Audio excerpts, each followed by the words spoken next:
Your mind. It's Ian. It's Bonnie. And Nikki. Of course, phones are open. Take control of the airwaves here on Free Talk Live. On the way here, we're going to start out with some animal-related news, which we don't get very often. Nikki, you've got something a little closer to home, somewhere in the United States, I believe. I've got something about Russian cats. And, of course, phones are open. You can bring up anything. We'll get the latest on the Russia-Ukraine situation, which continues to be absolutely insane, with apparently now 1/3 of Americans saying they're willing to risk nuclear war over Ukraine. Oh my gosh, really? How many 1/3? That's according to a headline, at least, over at the Drudge Report. So, Nikki, what do you got? Maybe, I don't know, is this a feel-good story about dogs? Yeah. All right, let's hear it. Yeah, so some good news. Yeah, incarcerated men get second chance at life by training dogs for adoption. Atlanta nonprofit Canine Cellmates expands its dog training program for incarcerated men to include a sentencing alternative, training dogs for adoption. So instead of finishing their jail sentence, they'll be able to work with Canine Cellmates and train some dogs to help them get adopted, and then they can avoid being in jail, which sounds like a win-win to me. Sounds to me like it's more obviously forced labor and slavery. Yeah. Well, if it gets you out of prison sooner rather than later, I mean, I don't care. Because normally when you're in jail, a lot of times you're sentenced working, to hard labor. That's actually part of the sentence. Mm-hmm. And so if you can knock some time off for doing that work, then that's better. I'm just saying, like, it's more obvious than sitting in a jail cell and then working in the kitchen. I'm not saying it's a bad thing. It's just as bad as jail. Yeah, I do get your point, though. It is kind of just like they play it off as volunteer work, but it is kind of, yeah. So the dogs are already in the jail? I'm not real clear. How does this work? No, I think they're just collaborating with this nonprofit organization, and they pick out inmates that might be like not abusive. Yeah, like, low-level offenders, people that probably don't even belong in jail, like people involved with non-violent crimes. So the story goes on to say, when Atlanta resident Ray Keith started training a mixed-breed puppy named Rio, the former stray didn't even know the cue sit. But Keith, 25, used positive reinforcement techniques like treat rewards to teach Rio just sit, but loose leash walking and skills like stay, come, wait, down, watch me, and crate. Thanks to that training, Rio got adopted into a loving forever home. Oh, I thought they were training police dogs. Oh, no. No, man. they're like training strays for adoption. That would make it even worse. Yeah, that would be really bad. Training dogs to be bad dogs. I was kind of sad to see him go, but I was proud, Keith told Today. I've been working with him every day for 90 days, so that was my buddy. I'm happy for him. Yeah, that would be a lot of fun, honestly, to actually have the ability to see a dog while you're in a jail cell. Oh, way better than being in jail.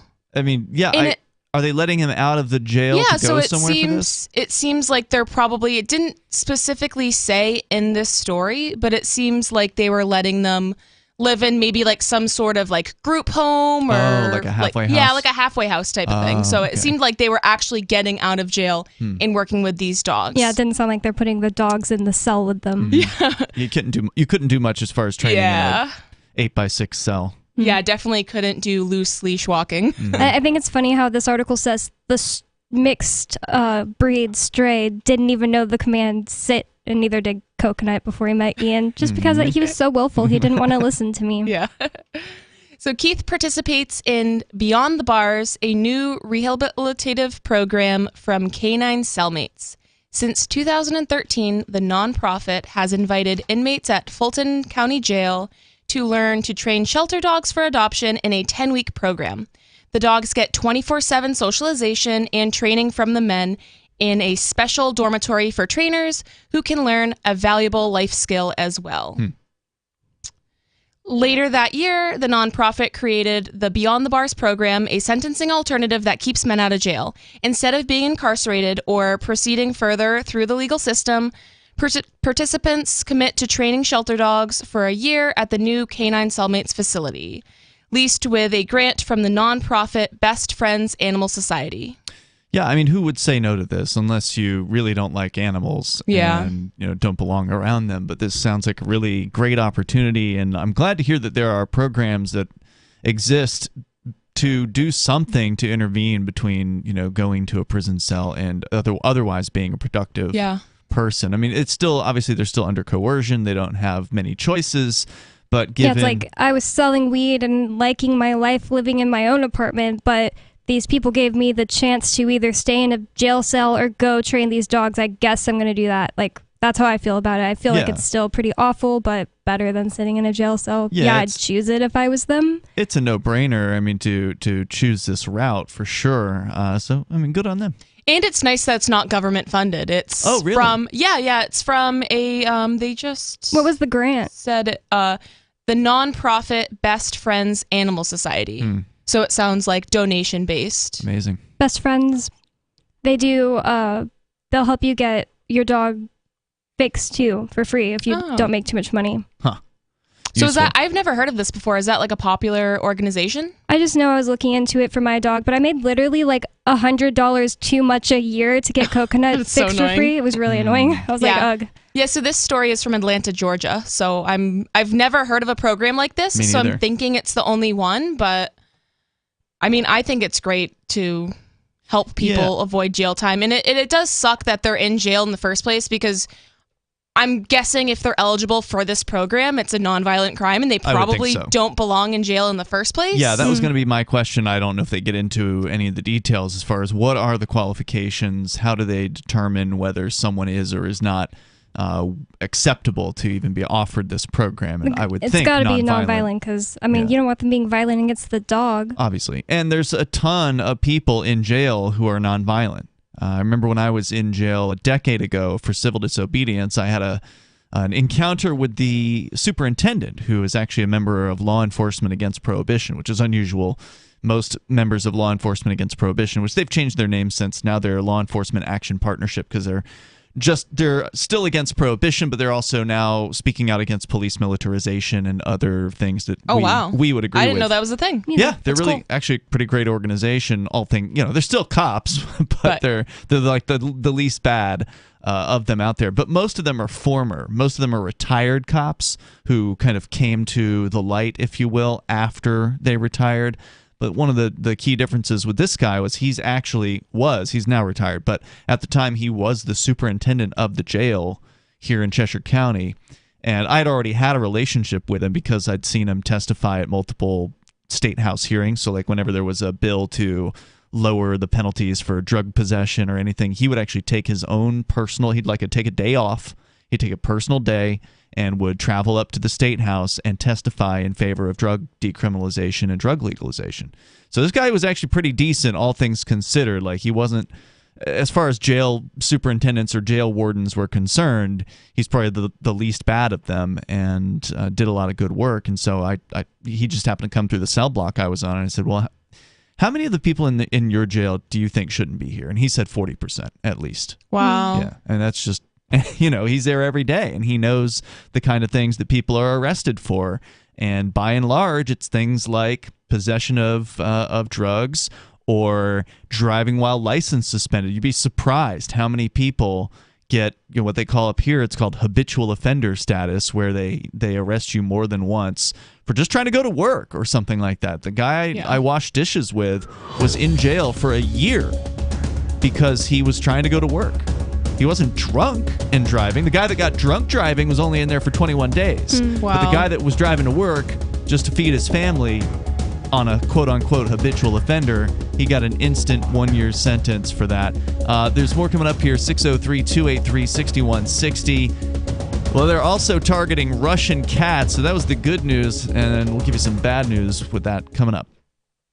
There are basically two types of advertising: direct response and branding. Radio's great for direct response with its low cost to listener ratio, but audio can't be beat for branding, which is a longer term endeavor. You want to be the first thing that someone thinks of when they think about your product or service. If you have a local business that you want kept top of mind in your community, call the station. If you need national reach, Free Talk Live's got around 200 radio stations, millions of monthly listening sessions, can suit all budgets, and if we don't think we're right for you, we'll tell you. Email me, mark@freetalklive.com.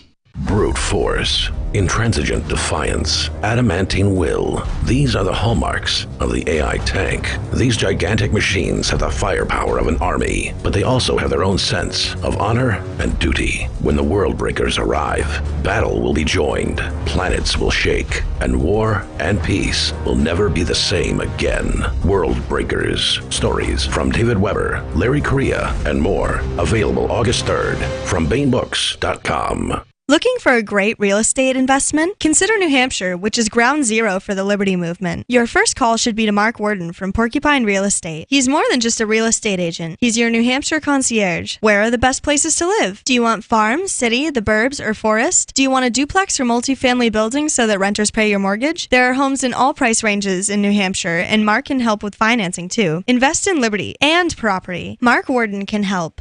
PorcupineRealEstate.com. Are you tired of governments murdering people around the world? Stop using their money.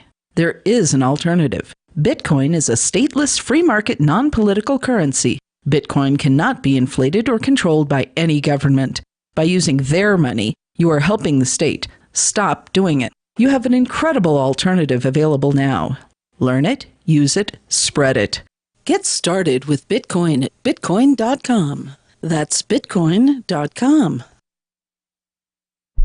Join liberty-minded voluntarists, anarchists, and libertarians from June 27th through July 3rd for the 6th annual Fork Fest at Rogers Campground in the beautiful White Mountains of New Hampshire. Fork Fest is a fork of the Porcupine Freedom Festival, which sold out for the first time in 2021. Fork Fest takes place the week after PorcFest, but Fork Fest is decentralized, which means that there's no ticket cost and no one is in charge. All you have to do to join the fun is reserve your camping site, RV site, or motel room with Rogers Campground for June 27th through July 3rd. There's no better place to celebrate Independence Day than around other freedom-loving activists in the Shire. You can find out more at the unofficial website, forkfest.party. You can also connect with other attendees on the ForkFest Telegram and Matrix chat rooms, as well as the ForkFest forum. You can find links to those at forkfest.party. We hope to see you there. Forkfest.party. Tired of cancel culture? Sick of mega tech corporations holding an axe over your head? Join the LRN.FM Matrix chat server. It's self-hosted, so no one else can tell us what to do or say. Don't like the existing channels? You can make your own. You can even connect into some of our channels from other Matrix servers. It's federated. For the full LRN.FM Matrix experience, though, you should join our server via the step-by-step instructions at chat.lrn.fm. Chat.lrn.fm. So you've signed the Shire Society Declaration and are planning your move to New Hampshire to be around more liberty-oriented people. Next, sign up for the Shire Society Forum at forum.shiresociety.com. There are a bunch of people there who are already in the Shire, and they want to meet you. If you're already in the Shire physically, you should also come by the forums. Remember, not everyone uses Facebook. New people are signing up for the Shire Society Forum every month, so drop in and say hello at forum.shiresociety.com. Yep, we still do email. Drop your email address in the entry box at freetalklive.com, and you'll be kept in the loop with Free Talk Live.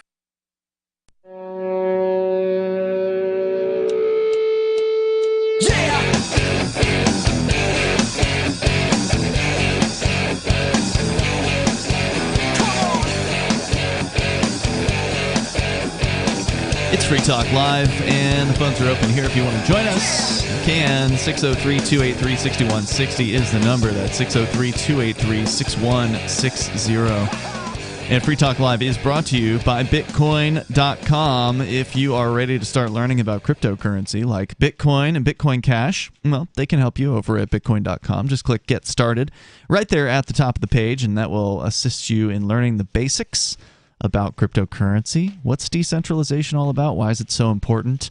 What about blockchain technology? Can you learn the basics about that? Yes, you can. You just have to take some time to do it. There is a little bit of a learning curve, but it's worth it to learn about this new technology that is changing the face of finance and almost the social order at this point. It's been an incredible journey so far, and it's not too late for you to start learning about it. Just go to Bitcoin.com, click Get Started at the top of the page, And if you want to get the latest news headlines anytime, just go to news.bitcoin.com. They've got them there waiting for you. That's news.bitcoin.com. Let's go to your phone calls and thoughts. We'll start out here with Stephen in North Georgia. You're on Free Talk Live with Ian, Bonnie, and Nikki. Hey, guys. I wanted to bring some clarification to what you were talking about a minute ago.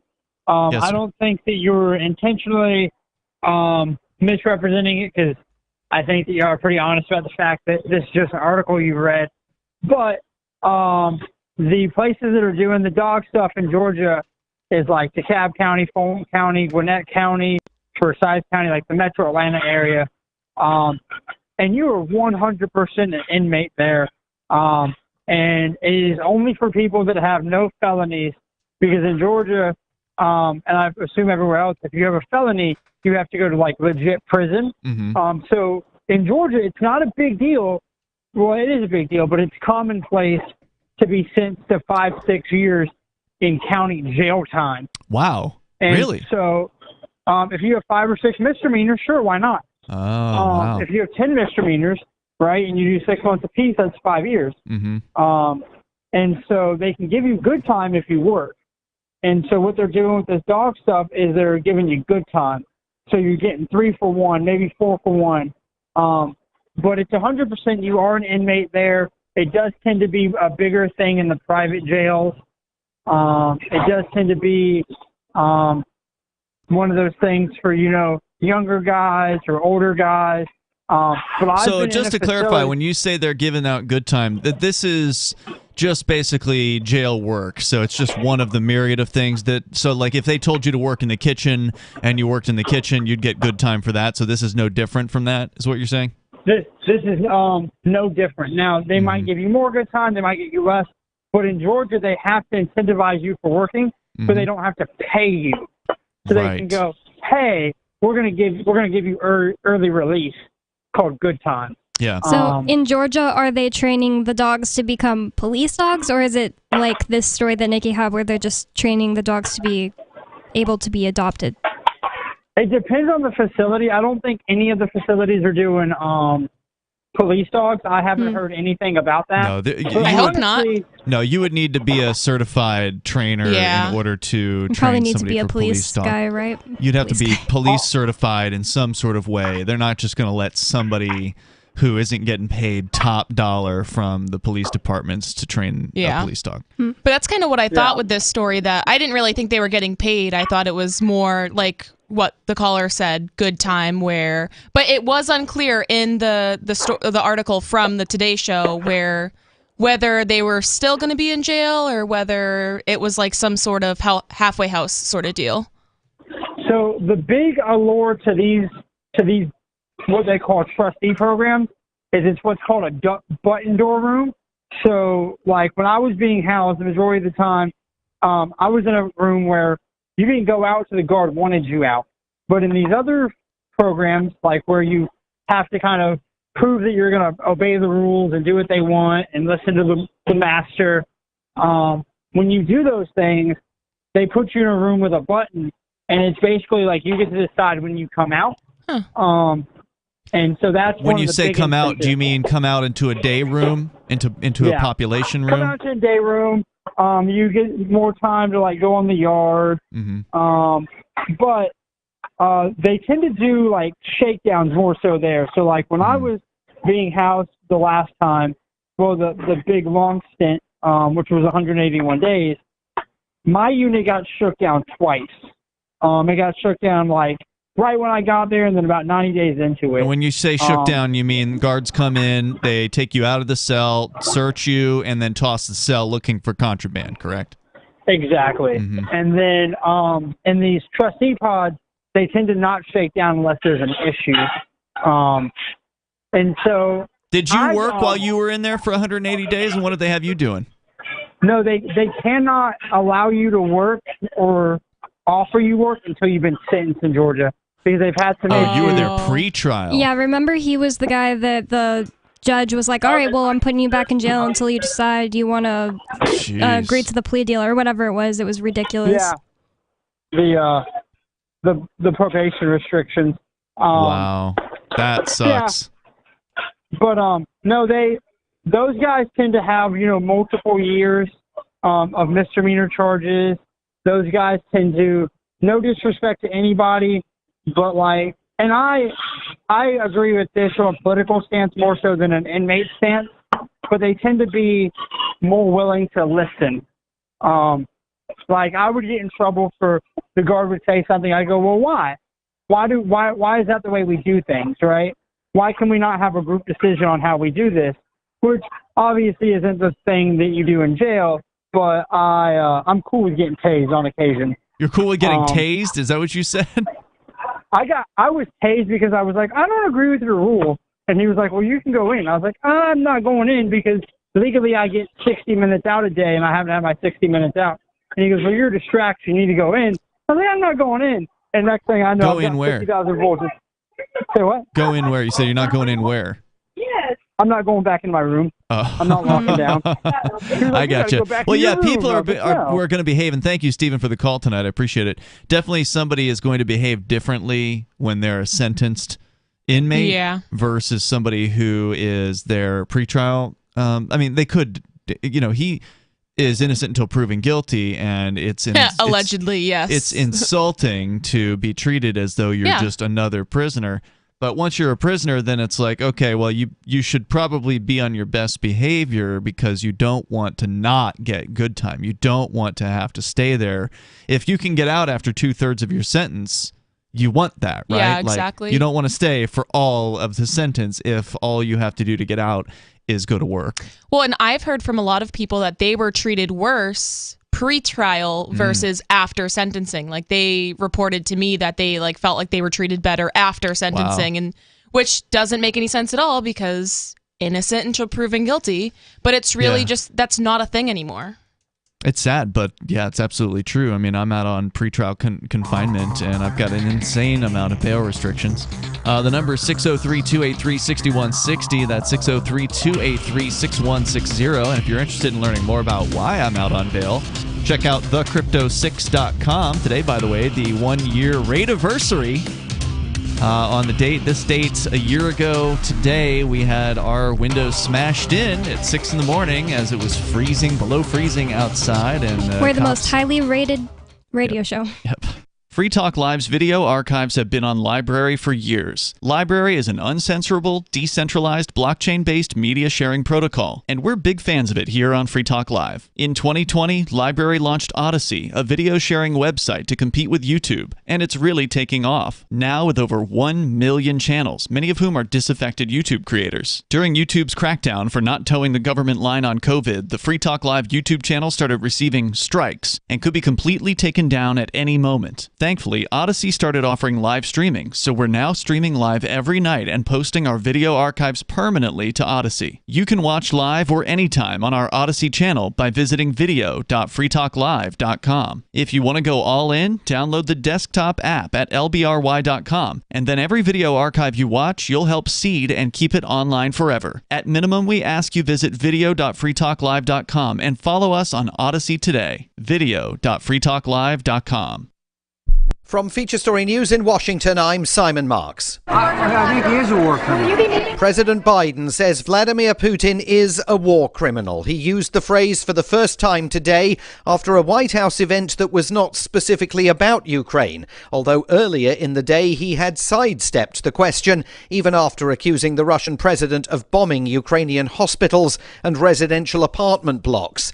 The president announced an additional $800 million in lethal weaponry for Ukraine today, including drones and more Javelin anti-tank missiles. And he warned the American people the conflict in Ukraine is by no means over yet. This could be a long and difficult battle, but the American people will be steadfast in our support of the people of Ukraine in the face of Putin's immoral, unethical attacks on civilian populations. President Volodymyr Zelensky addressed the U.S. Congress today and repeated his call for a no-fly zone over his country. He cited the examples of Pearl Harbor and 9/11 and said the American people should understand better than most what terror is like when it's launched from the skies. In an interview with NBC tonight, the Ukrainian leader suggested World War III may already have begun. It may have already started, It's very hard to say. We've seen this 80 years ago when the Second World War has started. There were similar tragedies in the history. Nobody would be able to predict when the full-scale war would start and how it will end. In the Black Sea port of Mariupol, fears are growing for civilians who may have been sheltering in the basement of a theatre when Russian forces shelled it. More than 1,000 people are feared to have been inside the building, including scores of children. President Vladimir Putin struck a defiant tone today, insisting Russia's military action in Ukraine is going according to plan. FSN's Stuart Smith in our Moscow bureau is now operating within the Kremlin's reporting restrictions relating to the war. He talked about how Russian troops are there not to occupy the country, that the operation he is undertaking will continue, will succeed, but that an occupation is not what he is trying to achieve. In other news today, the US Federal Reserve raised interest rates by 0.25 percentage point. It's the first increase since 2018. And Nazanin Zaghari-Ratcliffe's 6-year nightmare in Iran is over. The British-American aid worker was allowed to fly out of Tehran and head home to the UK after the government in London paid a £400 million historical debt the Iranians claimed they were owed.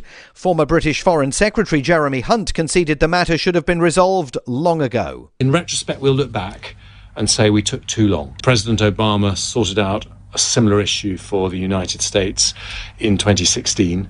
We'll want to ask those questions in due course. From bureaus worldwide, this is FS.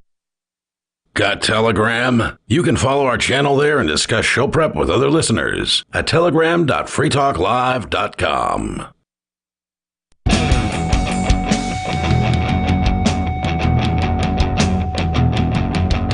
This is Free Talk Live, and you can join the show here. The number is 603-283-6160.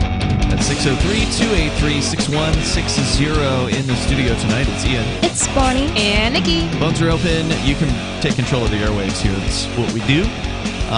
As always, there's interesting news out of the Russia-Ukraine situation, and there's more to say about that, including a story about cats.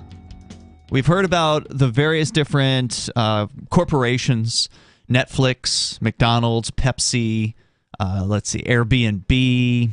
There's so many of them out there. Apparently Pornhub, I think. I've heard that, yep. They've cut off the people of Russia because, I don't know, people think that punishing the average individual, many of whom are against the war in Ukraine, is going to somehow get back to Putin and his cronies. Yeah, I don't really understand what the disconnect is there, because obviously Putin doesn't care if Russian people are watching, like if they can eat at McDonald's or watch Pornhub or not. Like that does not affect politicians at all. I think the idea is that somehow it's going to cause people to rise up and overthrow him. But just going to destroy the economy. I think that a huge thing is social media and the internet, where people now have the ability to talk to people without actually using their real face and body to go up to another person and talk to them. They just they're so disrespectful, and they don't care about other human beings anymore. You're saying the fact that we are online is making people less aware that they're dealing with other people? Yeah, it's like, we're going to destroy Putin. They don't know who Putin is. They don't realize they're actually hurting the average person, or really don't care because they're just doing something, or thinking they're doing something to punish, Putin. It's there's so many disconnects there in general. First of all, it's just humanity is lost. Mm-hmm. People thinking it's fine to punish another human being for something that their overlord is doing is crazy. Well, and the propaganda is a huge thing. I mean, going back to World War II even, the propaganda was huge reason why. Yeah, it still is. And that's a huge reason why the American people were so into war and, we have to do this because we have to save all of the German people and all the Jewish people, which, okay, yes, maybe, but they wouldn't feel that way without the propaganda telling them to feel that way. Right. And now you've also got the factor of these mega corporations, many of which are US-based companies, that feel as though they need to signal to their viewers or their users or whatever that, hey, we're on board with this political idea, whatever that happens to be. It used to be COVID, right? All the COVID restrictions, every corporation was signaling their ability to go along with whatever the government, the CDC wanted. Yes, we'll do whatever government's always right, and we do whatever we're told because we're good little corporate citizens. And now, and we've seen it on other things that previously had just been sort of feel-good things. Like, I don't know, it was last year there was like the Gay Rights Month, Pride Month. Well, it's not just one like year. It wasn't just last year. It's like every year. But I just noticed it last year for the first time, where like Skittles was at Walmart, and you had they had like Rainbows. Was it gray?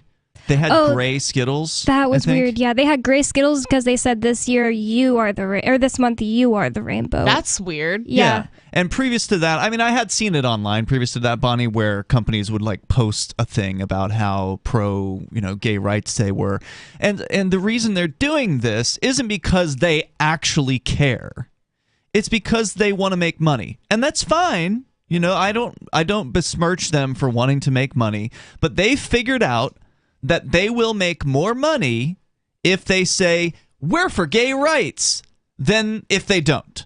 For whatever reason, right? Like, there's definitely going to be some conservative Christian types who will say, I'll never eat Skittles again. And they're going to lose whatever portion of the Christian right-wingers. But they're figuring, okay, well, we're going to do better with these people in the Zennials or the Millennials, and those are going to be their targets anyway. Young people are probably more interested in eating candy or whatever. And so what's so weird to me about the gray Skittles, though, is they also have the added bonus that, like, Budweiser comes out with rainbow bottles in June, and I'm always just like, I want one of those rainbow bottles. That doesn't really have to do with gayness. It's just that I'm at a pride parade and I want to walk around with a rainbow bottle, even though I don't even like Budweiser. I'll drink it for just that 1 month. The marketing worked on you. But why would Skittles think it's cool to make different grayscale Skittles? It's just nobody wants gray Skittles. Yeah, were they different colors of or different like light, shades of dark gray? Yeah. I didn't know that. I just figured it would be all the same. Well, I think gray. so. I certainly didn't buy it because I just don't care. But I mean, I support people being whoever they are. But the point I'm making here is what we've got now is the very same signaling is going on in a much more destructive manner. So it's no big deal if a company says, go gay rights. Okay, you've got an opinion. You think that's going to make you money. But now it's, okay, we're going to take a side in a war, in a violent conflict, because we believe that that's what our customers want to hear. We will cut off. In the case of PepsiCo, they mentioned that Pepsi has 4% of their business in Russia. All right, we're so into signaling about this, we're willing to cut off 4% of our business and an entire nation of 144 million potential customers. And many actual customers, to make a statement to the rest of the world that we're on board with this government gang instead of this government gang. And as this opinion piece over at RT puts it, Western cancel culture has gone nuclear in targeting an entire country. This is Rachel Marsden. She's apparently a columnist and produces a program on Sputnik, which is one of the RT companies. Go ahead. And cancel culture is a perfect way to describe it. It's just like people thinking, oh, I'm going to cancel you. It's going to make me look good, and I don't really care about the consequences of what happens to you because you are currently bad guy. Right. Well, in this case, they're saying every person in Russia is the bad guy. Yeah, every person in Russia, not just Putin. And a lot of people like to throw around the word Putin right now, like, oh, because of Putin. But they're not thinking about the fact that they're actually hurting the random Russian people who probably never voted for Putin and they don't care because they see this as a way to pump up their the way people see them and bring them more business. All right, we'll cut off all the Russian people if people will buy more of our stuff, basically. So she says, by now we're all used to righteous people pitching fits and ganging up Mean Girl style on those who they feel have committed transgressions against the status quo. But amid the conflict in Ukraine, some are actually trying to deplatform the world's largest country by attacking anyone and anything even remotely associated with it. Back in 2003, in the run-up to the Iraq War, when I was working in Washington, D.C. as the director of a think tank associated with the George W. Bush administration, I recall the moment when French fries were suddenly renamed Freedom Fries. Now, Bonnie, you were probably too young to be aware of this. Have you ever heard of this happening? For some reason, it's ringing a bell, but really no. I have no clue. You were definitely too young. Yeah, definitely. Because you're even a little bit younger than Bonnie. But yeah, this was the big way to get back at the Frenchies for whatever reason, because I don't know what the reason was. The French did something? I don't remember that. I don't even remember what it was. They didn't take a side or something happened. And so in the congressional cafeteria, they renamed French fries to Freedom Fries. And it got all this press. And it was like, yeah, we're doing something. That kind of attitude. So ridiculous. But this now is that times 1,000. She says, was an attempt by the Republicans, here we go, to stick it to the French who had opposed the invasion of Iraq.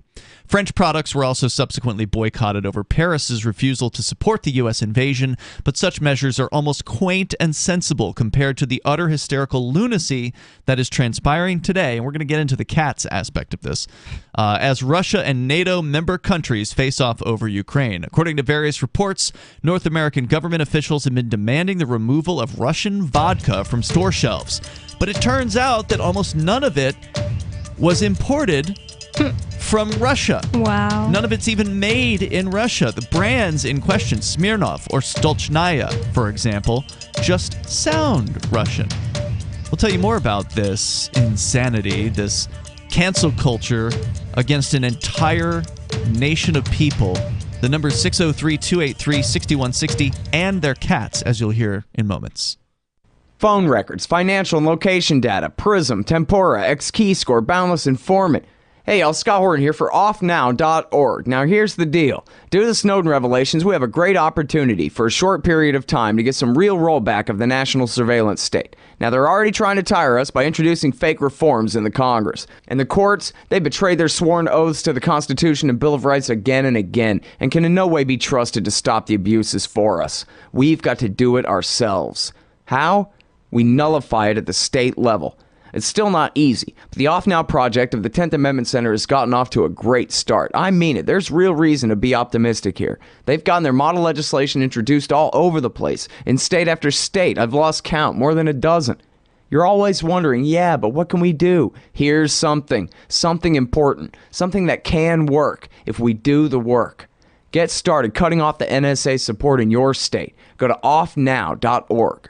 The new 4th edition of Healing Our World, The Compassion of Libertarianism, will take your understanding of liberty to a deeper level and has over 1,300 updated references, new cartoons, and a foreword by Dr. Ron Paul. With discounts for multiple book purchases, the 4th edition of Healing Our World is a great gift for the liberals, pragmatists, environmentalists, and Christians in your life who think libertarianism is cold-hearted. Get yours today at healing.freetalklive.com and use promo code FTL for a $5 discount. If you want to know the latest about Free Talk Live before we go on the air, all you need to decide is how you want it delivered. It's your choice. Visit news.freetalklive.com to receive our usually weekly news updates by email. Plus, we have a Twitter account at twitter.freetalklive.com, and you can follow us on the decentralized Mastodon platform at toot.freetalklive.com. So please follow us at toot.freetalklive.com and sign up for our emails at news.freetalklive.com.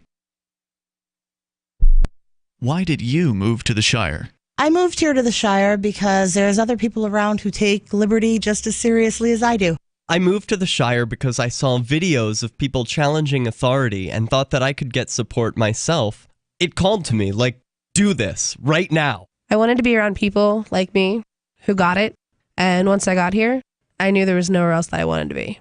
I've always wanted to change the world, so I moved to the Shire to join people who were actually working towards doing the same thing.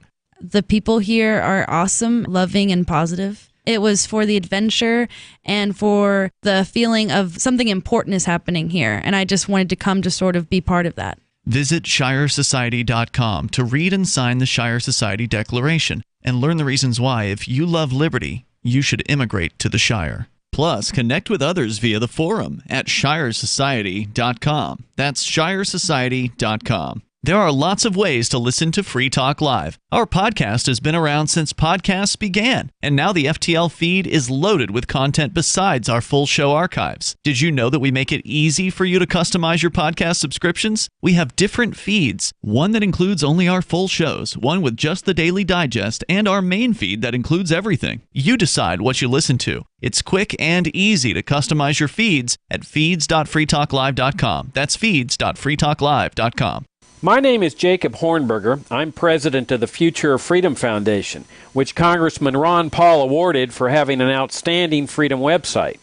Write us at fff@fff.org, and we'll send you a free 3-month subscription to our monthly journal of libertarian essays and our booklet, Economic Liberty in the Constitution, which George Mason University economics professor Walter Williams praised in a recent column. That's fff@fff.org. Our Matrix server is about as free as internet chat can be. Join the existing rooms or create your own at chat.freetalklive.com.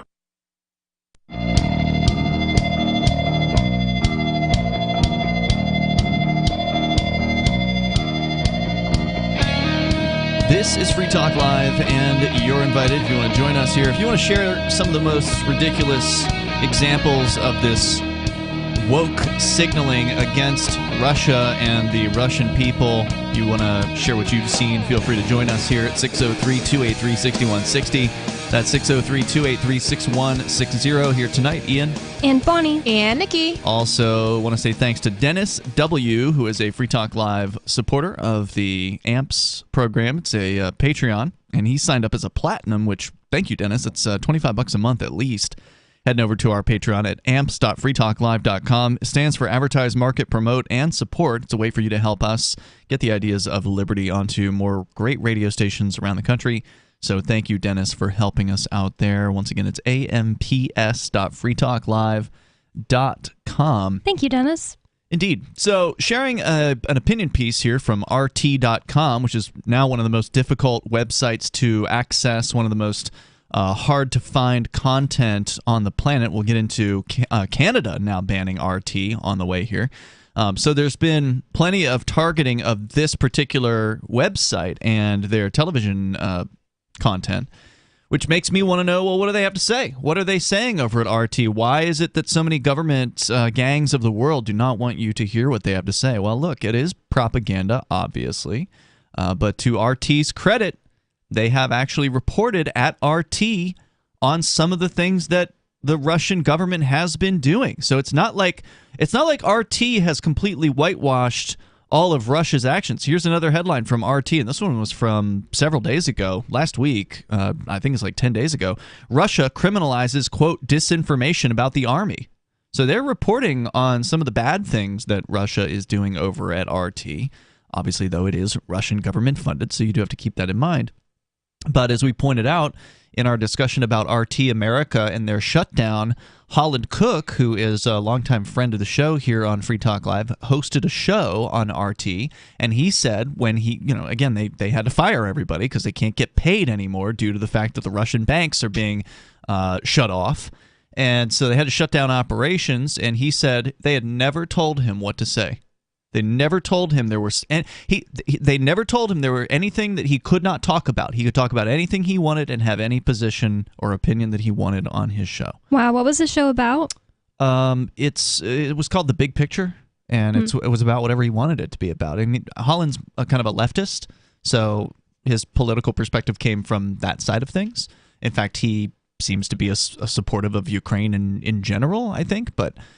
Regardless, that's the point I wanted to make here is RT, despite what all the crap that gets talked about them as far as them being a Russian mouthpiece, to be fair to them, they're pretty good journalists. And that says a lot that Russia, it looks like they value free speech more than Canada and some of the other countries that have banned. Well, it only looks that way because they are also allegedly arresting people in Russia for protesting the war. Yeah. And as I say here, right on RT, Russia is now criminalizing disinformation about the army. So you could spend up to 15 years in prison for peddling so-called false information about the actions of the Russian military if you're in Russia. So, I mean, that's not a free speech country. Well, and that's confusing to me then, because so RT is allowed to report on whatever they want and say some things that might be anti-war.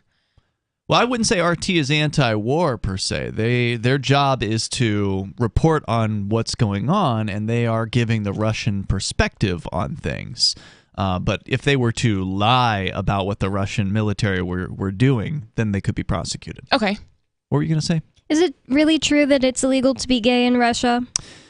That's worth looking into. I've definitely heard that in the past. It's certainly something from what I've seen on various different, I don't know if it was news, but I saw some sort of news package about this in the past, that is very difficult to be a publicly gay person in Russia. I don't know if it's a criminal act or if it's just that thugs will come after you and nothing will be done to the thugs, but that would be an interesting thing to look into. Yeah, it sounds to me like Russia, Canada, Ukraine, and the United States are just trying to be the worst governments they possibly can, and all the people living under those governments would be better off without any of them. Totally agree.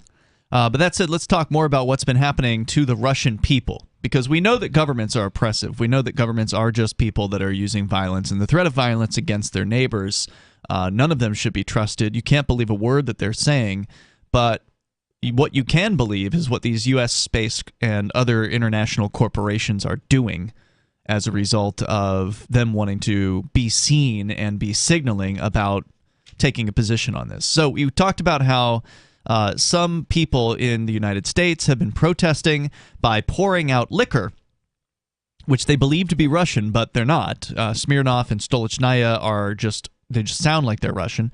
According to this opinion piece at RT, a bar in the state of Maryland has renamed the classic Russian Mule cocktail, rebranding it a Kiev Mule. And Magic Mountain Ski Resort in Vermont tweeted a video showing a barman dumping bottles of Stoli, which were already bought and paid for, presumably, down the drain. Apparently unaware the brand is actually Latvian, with operations in Ukraine. Wow, they couldn't even do the littlest amount of research. Nope. Russian, because again, it's just about signaling, right? Oh, we've got this Russian vodka, we're going to make a video and pour it out.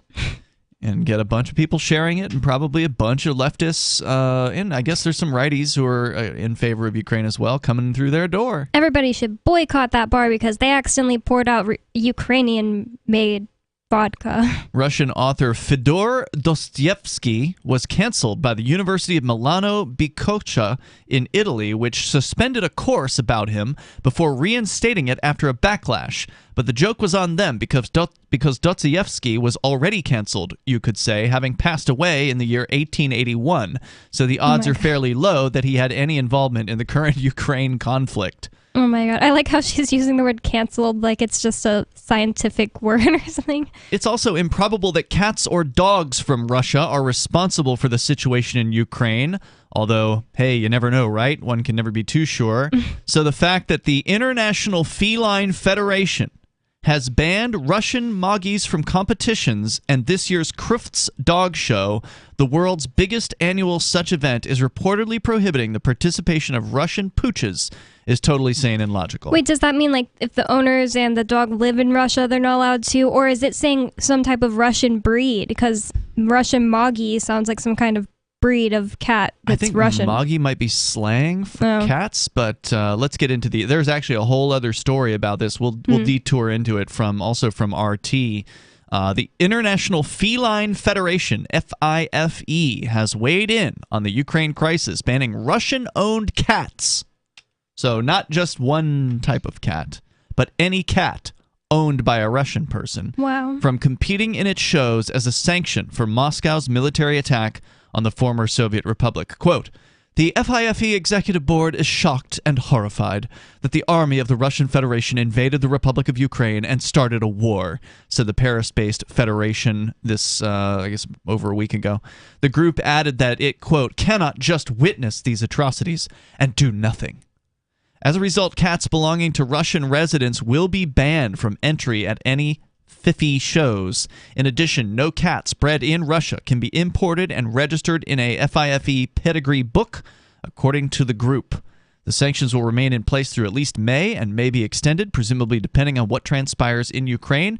FIFE said it will use some of its budget to support cat breeders and fanciers in Ukraine.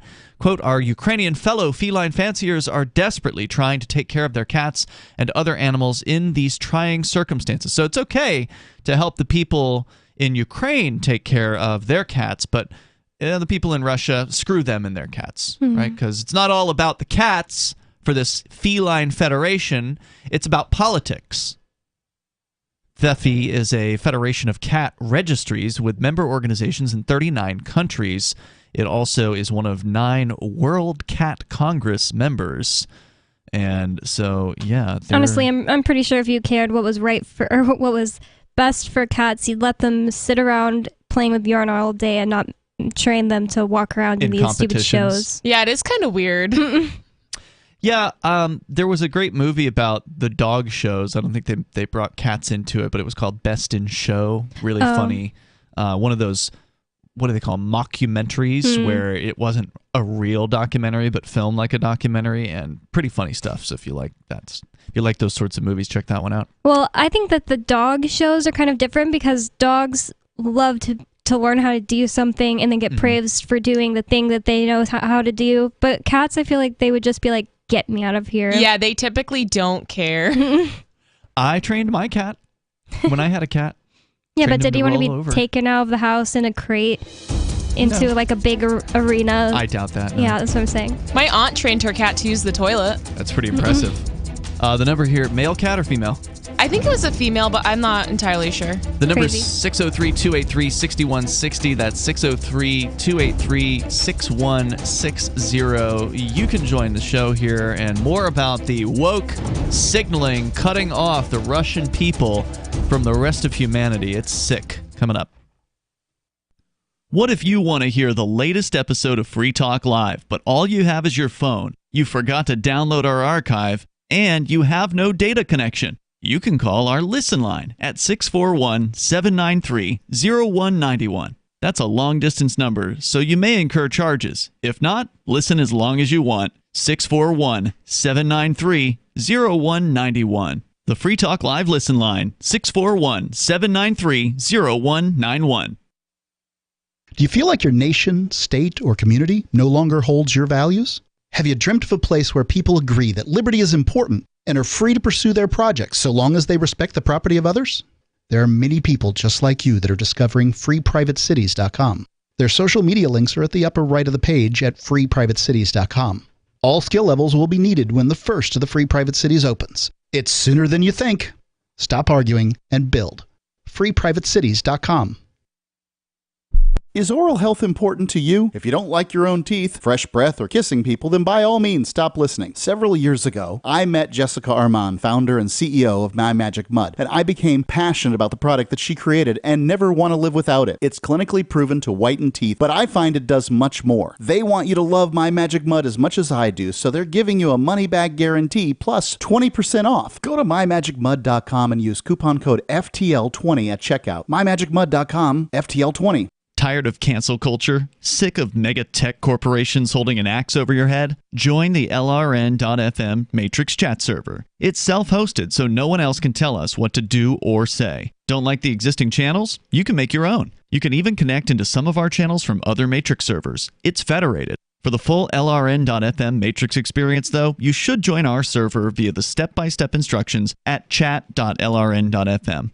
Chat.lrn.fm. You're listening to the live edition of Free Talk Live. Hour number 2 is next after the news here on the Liberty Radio Network at LRN.FM. From Feature Story News in Washington, I'm Simon Marks. I think he is a war criminal. President Biden says Vladimir Putin is a war criminal. He used the phrase for the first time today after a White House event that was not specifically about Ukraine, although earlier in the day he had sidestepped the question, even after accusing the Russian president of bombing Ukrainian hospitals and residential apartment blocks. The president announced an additional $800 million in lethal weaponry for Ukraine today, including drones and more Javelin anti-tank missiles. And he warned the American people the conflict in Ukraine is by no means over yet. This could be a long and difficult battle, But the American people will be steadfast in our support of the people of Ukraine in the face of Putin's immoral, unethical attacks on civilian populations. President Volodymyr Zelensky addressed the US Congress today and repeated his call for a no-fly zone over his country. He cited the examples of Pearl Harbor and 9/11 and said the American people should understand better than most what terror is like when it's launched from the skies. In an interview with NBC tonight, the Ukrainian leader suggested World War III may already have begun. It may have already started. It's very hard to say. We've seen this 80 years ago when the Second World War has started. There were similar tragedies in the history. Nobody would be able to predict when the full-scale war would start and how it will end. In the Black Sea port of Mariupol, fears are growing for civilians who may have been sheltering in the basement of a theatre when Russian forces shelled it. More than 1,000 people are feared to have been inside the building, including scores of children.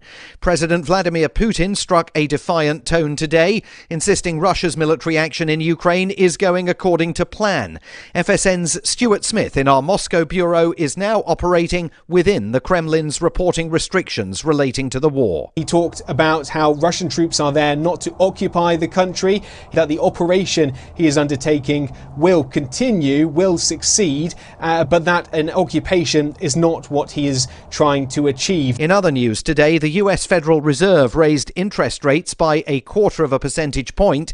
It's the first increase since 2018. And Nazanin Zaghari Ratcliffe's 6-year nightmare in Iran is over.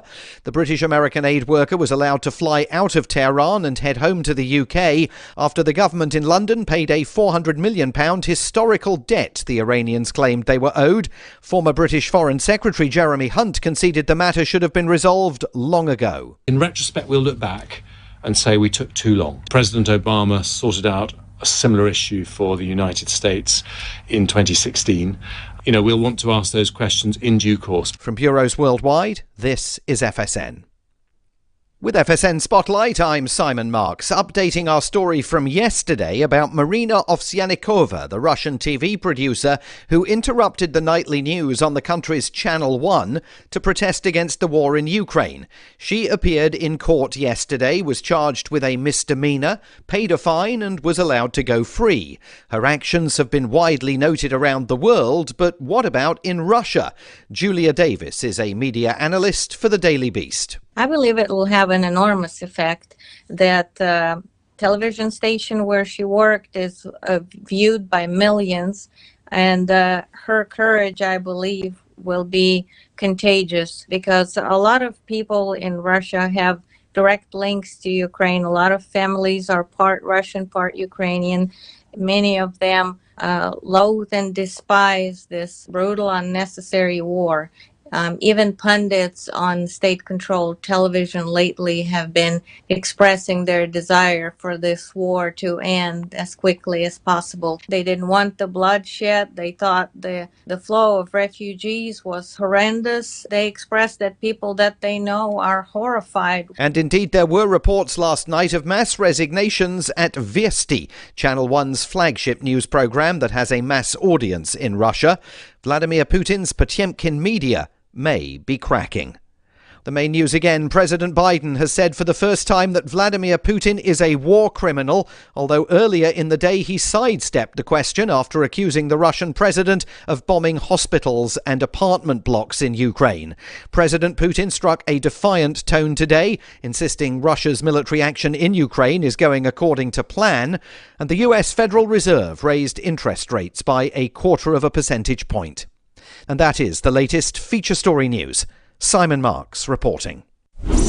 Buying a burger might start taking a bite out of your wallet. Meat prices skyrocketed this week after the place that makes the meat revealed that the cow smashing machine is all beefed up. This machine has beef way up in it. The basher, the meat collector, even the main meat hall, all of it. lousy would be.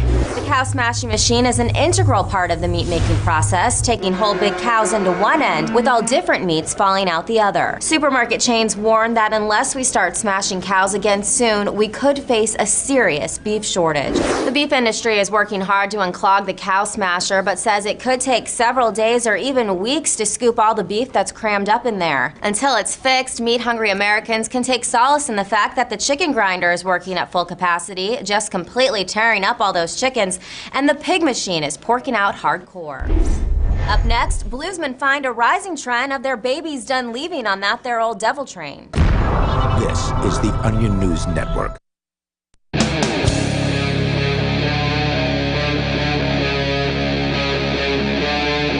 Free Talk Live.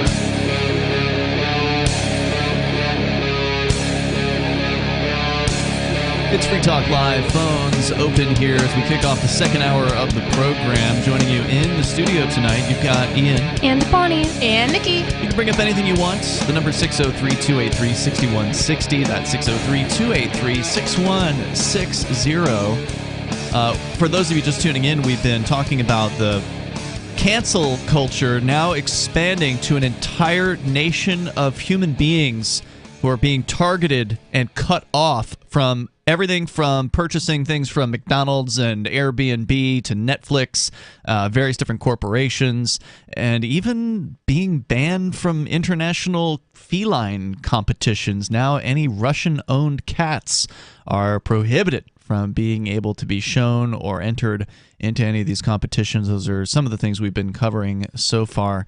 And again, we're going to go back to your phone calls. But there's more to this story about this cancel culture now expanding and getting even more ridiculous than ever before. But to the phones and to your calls and thoughts, the number again, 603-283-6160. We should go to somebody that I believe, Bonnie, you invited to call into the show. Normally we don't set up phone calls, so I just want to make sure we're being clear that we specifically invited this gentleman. His name is Larry, and he's one of the folks involved in an organization that both Bonnie and Nikki have become involved in recently called Decriminalize Nature, calling from Oakland, California. Hello, Larry. Hello, everybody. Nice to hear from you. Well, nice to hear from you. Thanks for reaching out to us here tonight. Bonnie, can you kind of, I don't know, do a recap here on, why you wanted to invite Larry on or how you found Decriminalize Nature, maybe? Well, I used to see articles about Decriminalize Nature and what they were doing. I don't even really know how I saw the first article, but I would bring it as show prep onto the show because I thought what they were doing was really cool. They have different chapters all around the nation that were getting decriminalization measures passed in different towns, and I just wondered one day. Decriminalization measures for psychedelic, for entheogenic plants and funguses, just nature, literally decriminalizing nature. I think that's how I came across them. Is we've been following the kind of the political progress of various different drug decriminalizations across the United States. And when we started seeing the headlines out of Denver and Oakland and for me it was Michigan, a bunch of towns in Michigan. Yeah, and various different places that started to do local decriminalization of not cannabis, because that's been going on for the last 2 decades in a lot of places, but actual psilocybin-containing mushrooms or psychedelic mushrooms caught my attention, and that's when I saw the terminology of decriminalized nature, and I thought, well, that's a really cool concept. I'm glad there's somebody out there that's pushing the conversation further than just cannabis, and that's when it got my attention. That's probably a couple years ago now. Yeah, so I wondered if there was a group of people in New Hampshire working with them, and there wasn't, so I reached out to them, and Larry, I'm not sure what your position you are with Decriminalize Nature. Were you one of the founders? Yeah, co-founder, also a board member, and national outreach coordinator. Yeah, so I've reached out to him, and he's been really helpful, helping. I got a team together, so it's me, Nikki, nobody from the show, and one other girl that we know. And we haven't really done a whole lot, but Larry's been a great resource talking to him. And Larry, could you take us back a little bit to the founding of Decriminalize Nature? How did that happen? What was the inspiration for it? Sure, yeah, definitely.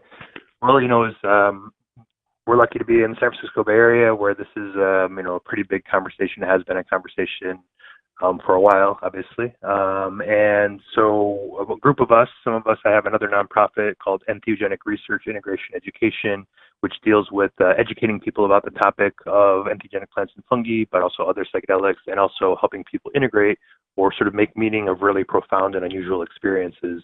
And myself and a large group of other people came together. We started talking about, hey, how do we build like a conscious community out here based upon some of these principles? And in that conversation, we never had even began to start talking about policy or anything, but we started talking about the upcoming Denver ballot initiative, which would have decriminalized use and possession of psilocybin, and also what was happening in Oregon, which is sort of a legalized psilocybin therapy model, right? Mm-hmm. And so we started discussing what were the differences between these two models, and and what does that look like? And one of the things that we sort of came to the conclusion of is like, hey, we live in the Bay Area. Why are we waiting around for people to come to us? We can do this right here, and we just happen to have the right collection of people in the room at the right time. You know how that the magic happens. Mm-hmm. All of a sudden, we started talking about this, and we started saying, hey, we could actually do this here in Oakland. Let's do this in Oakland. And so one of the there's a couple different points, and as Bonnie said, this is about nature, and you said this as well. We really wanted to expand this beyond the conversation that was happening in Denver and Oregon. We understood that in Denver, there's probably not a huge population of other plant medicine people out there, but here in the Bay Area, we have ayahuasca communities, we have DMT communities, we have iboga communities, we have cacti communities, like all these communities are here. And so we're like, let's have a conversation about nature, not just about psilocybin mushrooms. Let's talk about our disconnection from nature. Let's talk about, the sovereignty to be able to grow your own plants. And this is another thing that we sort of expanded upon. Some of the other drug policy organizations out there talk a lot about use and possession, but they never decriminalize cultivation or sharing in ceremony or sharing with friends and things like that. So we're like, let's really make this about personal sovereignty, about the ability to grow your own, about the ability to share it in ceremony, and to really be able to engage with these practices on our own. So we said, okay, well, let's do this. And so we put together a resolution based upon some of the cannabis stuff that had happened in the past in terms of decriminalization.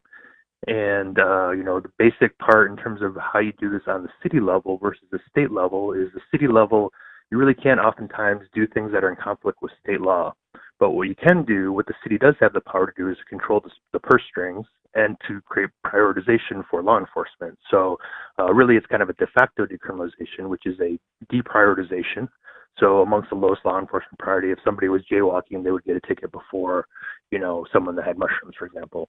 And then the second part is basically like a reallocation of funding or defunding. And that's a trigger word for a lot of folks now, but taking away any kind of funding or resources for investigation, persecution, or arrest for individuals engaging in entheogenic plant practices. So that's kind of the power the city has, the ability to direct their own budget. One of the things that I think I noticed about Oakland was, and correct me if I'm wrong on this, Denver was sort of the first to decriminalize psychedelic mushrooms, but wasn't Oakland the first to do the full-on decriminalized nature, meaning that any plant, any fungi, anything that you can grow naturally has been decriminalized in Oakland? And wasn't it a unanimous decision by the city council? Yes, it's been a unanimous decision in almost all the city councils. I think only 2 or 3 people have voted against it. Wow. 1 or 2 of them have just been from a political issue versus anything else. But yes, we went beyond, as I was saying earlier. We have all these communities here in the Bay Area. Let's bring the ayahuasca community. Let's bring the DMT community. Let's bring the cacti community. But we did focus only on Schedule 1 substances. So, for example, all Schedule 1 plant and mushroom materials. We didn't, there's some arguments that people could say for coca being an entheogenic plant in certain cultures, or poppy to be an entheogenic plant in certain cultures, but those are Schedule 2. So we didn't want to focus on those. Those already have pharmaceutical exceptionalism. There's already a medical model for that, and we didn't want to go up against Big Pharma quite yet. We're already dealing with that, right? So we decided to focus on just the Schedule 1 substances. So this actually is, 4 basically compounds, but we're talking about thousands of plants and plant combinations. Not a lot of people know that there's so many different plants that exist all around us that have these materials in them. So the 4 main categories would be cacti containing mescaline. So mescaline would be the compound that's criminalized. Plant combinations similar to ayahuasca that contain DMT. If you look at all the different MAOI and DMT combinations, which is what makes ayahuasca, you're looking at thousands of plants and plant combinations. mushrooms that contain psilocybin, as you mentioned, which there are quite a few, and then also plants that contain ibogaine. This would be iboga is the most common one that people are familiar with. That comes from Gabon and West Africa and is used for like traditional ancestral healing, going to the ancestors, past lives, things like that. Larry, can you hang on the line and talk to us some more? All right, I got some more questions for Larry. He's one of the co-founders of Decriminalize Nature.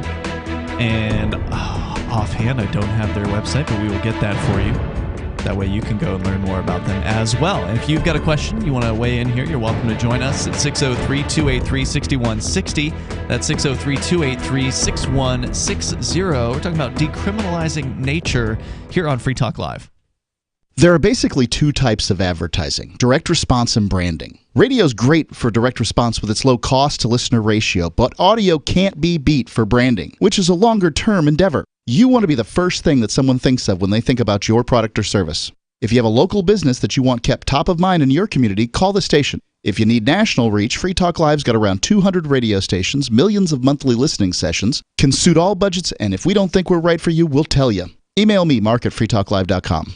When Monster Hunter International discovers one of Isaac Newton's wardstones being auctioned off, they decide to steal it and use it to destroy the Chaos God once and for all. But a mysterious thief upends their plan, and it soon becomes a race against time as something much older and infinitely more evil awakens in the jungles of South America. Monster Hunter Bloodlines by New York Times bestselling author Larry Correia and Baen Books. Visit monsterhunternation.com for more. Looking for a great real estate investment? Consider New Hampshire, which is ground zero for the Liberty Movement. Your first call should be to Mark Worden from Porcupine Real Estate. He's more than just a real estate agent. He's your New Hampshire concierge. Where are the best places to live? Do you want farm, city, the burbs, or forest? Do you want a duplex or multifamily building so that renters pay your mortgage? There are homes in all price ranges in New Hampshire, and Mark can help with financing too. Invest in liberty and property. Mark Worden can help. PorcupineRealEstate.com.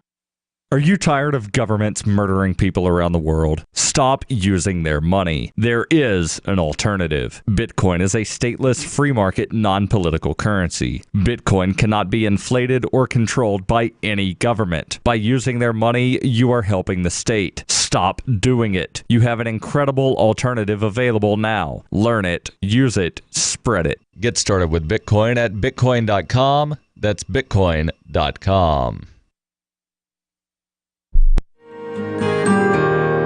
So the protection of life, liberty, and property is what the Free State Project is all about. But it's an effort to move 20,000 people who understand. It's about demonstrating to the entire country that, yeah, we can have a free market, a truly free market. Making it just a freer, great place to live. It's the world's largest voluntarist libertarian community, and it's only getting bigger. That's amazing, to be able to move to a place where other people passionately believe in being free and independent. What the Free State Project is managing to do, though, is to put their money where their mouth is. It's physically getting up across the country and saying, let's go someplace and let's demonstrate the power of these ideas. There's a lot of kind of philosophy that surrounds liberty. There's a lot of thinking about it and talking about it. But here in New Hampshire, people are doing it. 101 Reasons Liberty Lives in New Hampshire, a documentary by Free State Project Early Movers. Watch it free at 101reasonsfilm.com. 101reasonsfilm.com. If you want to know the latest about Free Talk Live before we go on the air, all you need to decide is how you want it delivered. It's your choice. Visit news.freetalklive.com to receive our usually weekly news updates by email. Plus, we have a Twitter account at twitter.freetalklive.com, and you can follow us on the decentralized Mastodon platform at toot.freetalklive.com. So please follow us at toot.freetalklive.com and sign up for our emails at news.freetalklive.com. So you've signed the Shire Society Declaration and are planning your move to New Hampshire to be around more liberty-oriented people. Next, sign up for the Shire Society Forum at forum.shiresociety.com. There are a bunch of people there who are already in the Shire, and they want to meet you. If you're already in the Shire physically, you should also come by the forums. Remember, not everyone uses Facebook. New people are signing up for the Shire Society Forum every month, so drop in and say hello at forum.shiresociety.com. You can stick it to the man and big tech. Join our FTL social mastodon at social.freetalklive.com.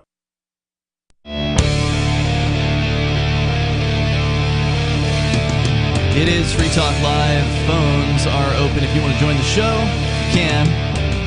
The number is 603-283-6160. That's 603-283-6160. We are talking with one of the founders of Decriminalized Nature. Their website, by the way, is decriminalizednature.org. That's where you can go to learn more about this organization that has done some pretty amazing work in various different localities and helping to decriminalize possession of things like psilocybin mushrooms, iboga-containing plants, DMT-containing plants, mescaline-containing plants, and fungi and that sort of thing. And we've got Larry, who's one of the founders, on the line with us here, calling us from his home there in Oakland, where this all got started, and you were kind of taking us back. How many years ago was this, that the Oakland thing? Was it like just 2018 or something like that? When was that? Yeah, we met in December 2018.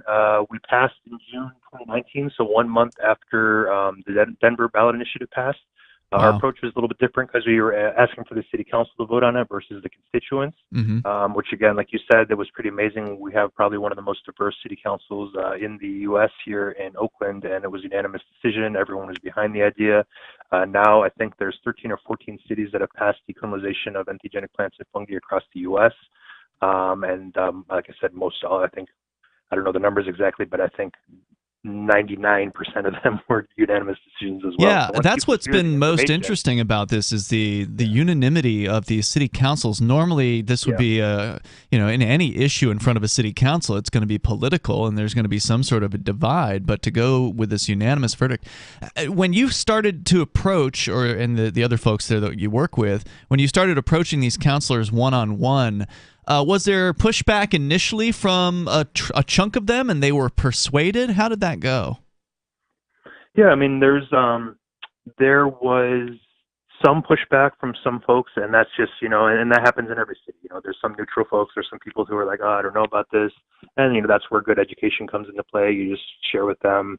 We really kind of have this 3-tier system, share them the science to kind of crack their head open from the stigma, and share the personal testimonials so they can really feel in their heart, and then ground it in sort of long tradition of practice and use so they don't get stuck in let's wait for the FDA trials, or let's wait for the medicalization of this. Let's not do that. We saw what happened with cannabis with all that.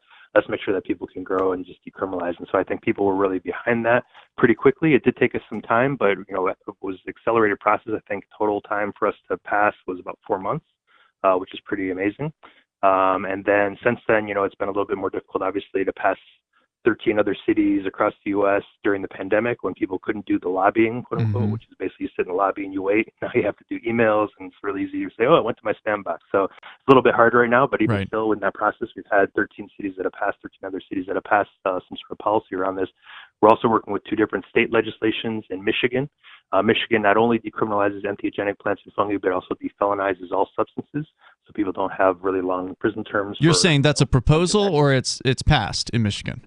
That's a ballot initiative that they're going to start gathering signatures for in the next month or so. So right now, the only state that has done anything at a state level is Oregon, where they did a overall drug decriminalization that didn't specifically have anything to do with Decriminalized Nature, though. Is there any other state that's got something that's coming up, or is it just Michigan right now?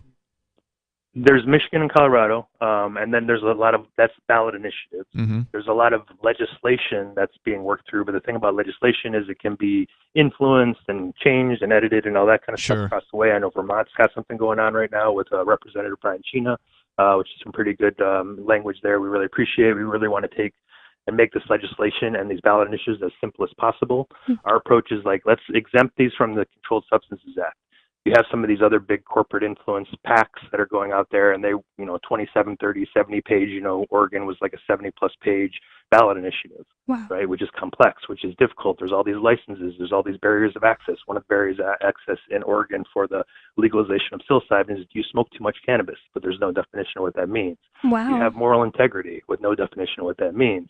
So there's some problematic issues. There's a closed task force, which actually the chair of the closed task force just got resigned because of some conflicts of interest, corporate influence, and that type of thing. So there's that concern. So we really want to take this on a simple route. Let's just decriminalize, let people, re-evolve culture, so to speak, around these plants and mushrooms. And then the 110, that was 109 in Oregon, then 110, which decriminalized all substances, didn't decriminalize growing, so that's still a felony. didn't decriminalize sharing in communities, so that's still a felony, or harvesting when there's mushrooms that grow everywhere in Oregon, that's still a felony. So, and the way that they decriminalize, they put a limit on mushrooms, so they say 13 grams of mixture substance with a detectable amount of psilocybin. So if you had a 13-gram chocolate bar with a microdose in it, that would still be considered misdemeanor there. So it feeds into the other model, which is more about this has to go through the state-run, state-operated, state-trained, state-growing total control, which is one of the things that when I learned this about decriminalized nature, I was pretty excited because you guys are in favor of just freedom when it comes to these plants. You're not looking for a state-regulated system with taxes and regulations and controls and permission slips and applications and fees and bureaucracy. No more nannies. Yeah, that to me was a huge relief to see an organization that is trying to make these changes and not asking for a completely new bureaucracy to be created. Like here in New Hampshire, there was a big mistake of a cannabis legalization bill that passed the House recently, and it looks like it's going to die in the Senate, and as far as I'm concerned, it's a good thing I hope so. if it dies, because it would require the state to be the monopoly seller of cannabis and create all new state-run monopoly stores. Like the state liquor stores here are run by the state, and they would have a state bureaucracy for marijuana selling. It's just horrible. Yeah, I went terrible. to so many reps and told them how bad I thought it was, and they kept saying, well, we think it's a step in the right direction, and I don't see how at all. That's the tricky... That's what they say, right? We need this for political expediency, or every little step works. But no, that's not the case, because once that step's taken, then the deep pockets influence it further to go towards them. And so everyone thinks all policy is good policy, and that's not the case as you're seeing there as well. Yeah, absolutely. So what are you guys are spread out through various different states right now. You've got some action in New England. You said Michigan. Where are the primary spots right now? Yeah, we probably have about 50 active cities across the U.S. right now. That includes, I actually just got off a call with some folks in Georgia. There's a bunch of folks in Florida. Massachusetts obviously is doing some work. Vermont has some work going on there. New Hampshire, New York City is doing some stuff. Michigan, there's plenty. We've got some Montana teams, some Washington teams, some Oregon teams are trying to fix some of the equity gaps that are happening there and bring it back to freedom. So there's some folks working there for that. Lots of teams going on in California, especially in Southern California. There's some folks in Texas, Arizona. Very cool. Louisiana. So yeah, it's pretty much spread all across. And we've even had people downloading packets from all across the world. So that's been really awesome. That's cool. 3 months of our work, there's some actually from Moscow. Wow. Wow. Moscow, who downloaded us an info packet. How did we already get to Moscow in 3 months after we passed? It's amazing. So you got really something good exciting. going on, and it's duplicatable. It's something that people can take lessons from and just try to roll out the same concepts where they live. Do you ladies, do you have any questions for Larry? I mean, obviously you've talked to him before off the air, but any questions for him while we have him here? Is there anywhere people can go to donate? Yeah, absolutely. If you go under our website, under our contribute page, decriminalizenature.org/contribute, or there's an event in there, but that'll be a place to do it. Or you can go to our Instagram page at decriminalizenature. Also, another thing that I think is really important. Hold that thought, Larry. We'll bring you back for another thing here in moments. It's Free Talk Live. Do you know the difference between erudite and pedantic? If you do, you're probably pedantic. But seriously, a surprising number of erudite people mispronounce erudite, which has 3 syllables, not 4. Say erudite, not erudite. Because you are judged by how you speak, you want to avoid common misstatements, especially if you're a job seeker. For instance, do you know the difference between imply and infer? Only a speaker can imply. Only a listener can infer. And when you say you'll be out of pocket, do you mean out of touch? Out of pocket means you're on your own dime, not yet reimbursed. And if anyone ever asks, why do you always answer a question with a question? You should reply, do I do that? Just kidding. From survivalspeech.com, I'm Holland Cook.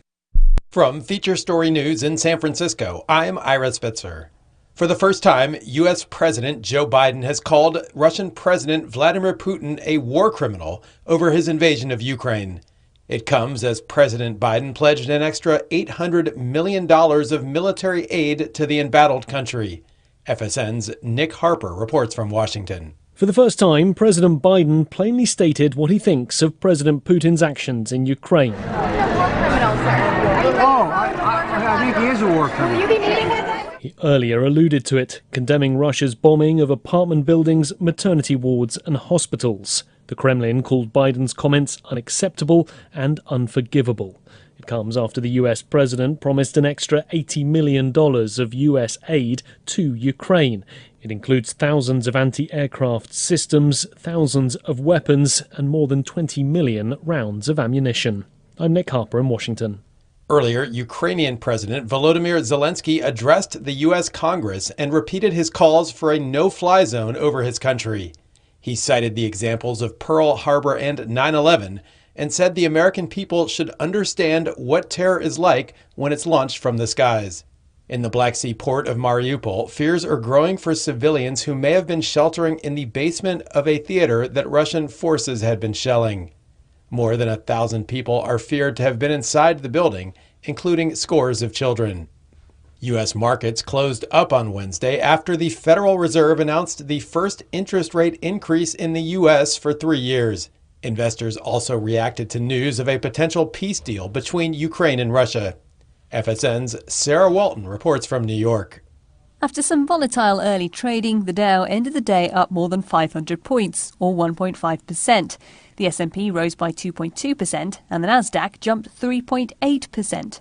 It comes as investors welcomed the Federal Reserve announcement that it will increase U.S. interest rates by a 0.25 percentage point, the first rate rise since 2018. We are strongly committed to achieving the monetary policy goals that Congress has given us: maximum employment and price stability. The FOMC raised its policy interest rate by 0.25 percentage point. The much-anticipated increase marks an end to the Fed's intervention to support the economy during the COVID-19 pandemic and follows rapidly rising inflation across the US. The rise will immediately make some forms of consumer borrowing and credit more expensive. The Fed has also said there'll be a further 6 rate rises before the end of 2022, with potential for 3 more hikes in 2023.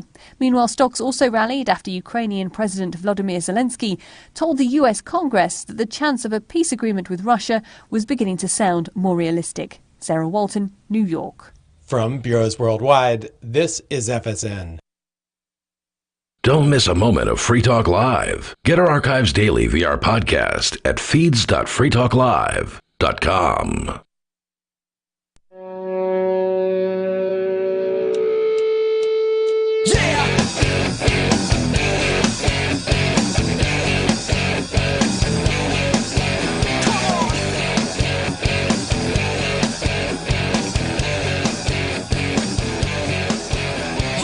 It's Free Talk Live. You can bring up what you want. The number is 603-283-6160. We're talking about decriminalizing nature. There's a lot of nature that has been criminalized, in case you weren't aware, and we're talking about things that could alter your state of consciousness in many cases, in a very positive way. There's a great organization called Decriminalize Nature. Their website, decriminalizenature.org. They came out a few years ago and did some work in Oakland, California, to get a decriminalization measure put into effect by the city council there, and it was done so unanimously. And as Larry, who's one of the co-founders, is with us here, pointed out, this has been unanimous in almost every city council where they've duplicated this, basically the same kind of language in a variety of different places, from Michigan. I think Ann Arbor was one of the locations. And how many Massachusetts towns? You mentioned Massachusetts. It's been a handful, right? Yeah, there's another group out there too named Baysitters that's been helping out, but the Decrim Nature team and that basic resolution was sort of replicated in other places. So we helped out with Somerville and Cambridge, and then I believe Northampton and East Hampton also passed. So I believe it's 4 cities in Massachusetts. I think that would be the most in a state at the moment. We have 3 in California. We have 3, I think, in Michigan, with the 4th coming up hopefully in a week or two. So that would be great. But lots. It seems like Massachusetts, Michigan, and California, for whatever reason, are kind of leading the way. It's great progress for an organization that's not even been around for 5 years at this point. So kudos to you. You were giving some examples of donation suggestions and the website, and that you were in the middle of explaining one of them, and then we had to cut you off there for a moment. So Go ahead. No problem. Yeah, sorry about my talking into your commercial time there. Not a problem. If you want to donate, we do actually take crypto now too, which I forgot to mention, which is on BitPay. Nice. So if you can either find that link on our Instagram or on our website. You go to our website is going to be, I believe, decriminalizenature.org/contribute or events contribute. Let me check on that real quick. But what I was saying right before we left off there was that it's decriminalizenature.org/events/contribute, and that'll be our page, and it talks about what donations are going to and what we've been up to. Yep, there's a BitPay option. Kind of thing. Yep, great. Yeah, so that's one thing. But what I was saying earlier is that one of the things that I think that it was really powerful for me in this whole process is because before we had started this, I studied this from more of an academic perspective, and I had the nonprofit which was dealing with education integration. So this is my first run at policy. Mm-hmm. I didn't have any policy experience before this, and so what I think is also beautiful about this is seeing people all across the U.S. re-remembering, I guess, or relearning how to re-engage with elected officials, with government, reminding each other that, hey, the government works for us. Hey, we're their constituents. They're supposed to be doing what we ask them to do, And so what is that process? How does that work?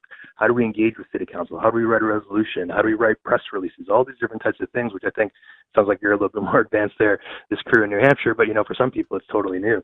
So it's also kind of an interesting thing to be able to help people re-understand what direct democracy is all about, which I think is part of this process. Yes, we're helping to decriminalize entheogenic plants and fungi, but down the road, now people are going to have tools to really kind of make whatever kind of change they can think of through this process. So it's been really a beautiful thing for my own learning process as well. On the contribute page, I was just scrolling down that as you were explaining that, and there's actually a cool little map that you guys have that show the various different active cities and states and cities that have already decriminalized. We need to update that map. It's already changed quite a bit since then. So very nice. So how did you get into thinking that this is a really important topic, just the entire topic of entheogenic plants and fungi? How did you decide that that's something you want more people to experience and have the freedom to be able to? Yeah, so for me, as I was saying earlier, this has been something I've been really interested in for quite some time, since probably about, I had my first experiences in 1996 or something like that, and started to look into the research. Is there research out there from an academic point of view? I was a little bit more into neuroscience at the time, and as I was having my experiences, I was like, neuroscience doesn't tell us anything about consciousness. If this is what consciousness is all about, right? So it was kind of mind expanding and kind of had a little bit of a, the crisis of identity, so to speak, in terms of like, oh shit, I want to. Okay, hold on there one second. I got to hit the dump button. You are on broadcast radio, so normally, if somebody says that, we have to get rid of them completely. But we're going to give you another chance here. So just be careful and remember that the FCC doesn't like those words. Yeah, I apologize profusely. That's all right. You were saying though. Go ahead and take yourself back 20 seconds and start over. Sure. Yeah. So I was studying this in school and realizing that neuroscience wasn't really showing me the same things that my mushroom experiences were showing. So I became very fascinated sort of on the inner experience. And then I did a big long road trip and was talking to other people. And in the 90s, there wasn't a lot of this research happening. So I realized it was even stifling science, so to speak, And then as I became more interested in this, I realized like, wow, indigenous cultures, and I kind of knew this, but like really became clear that indigenous cultures have been working with this and underground cultures have been working with this for decades, centuries, millennia. So it became pretty clear that there was sort of this battle of consciousness, so to speak, a spirituality of the sacred experience. And so to really be able to at least get rid of the criminal penalties, I'm not advocating for dispensary models. I'm not advocating for medicalization. We aren't as an organization as well. But we are saying, hey, let's make sure that if people want to explore consciousness, which is a human right, we believe this is an unalienable right to have our own relationship with nature.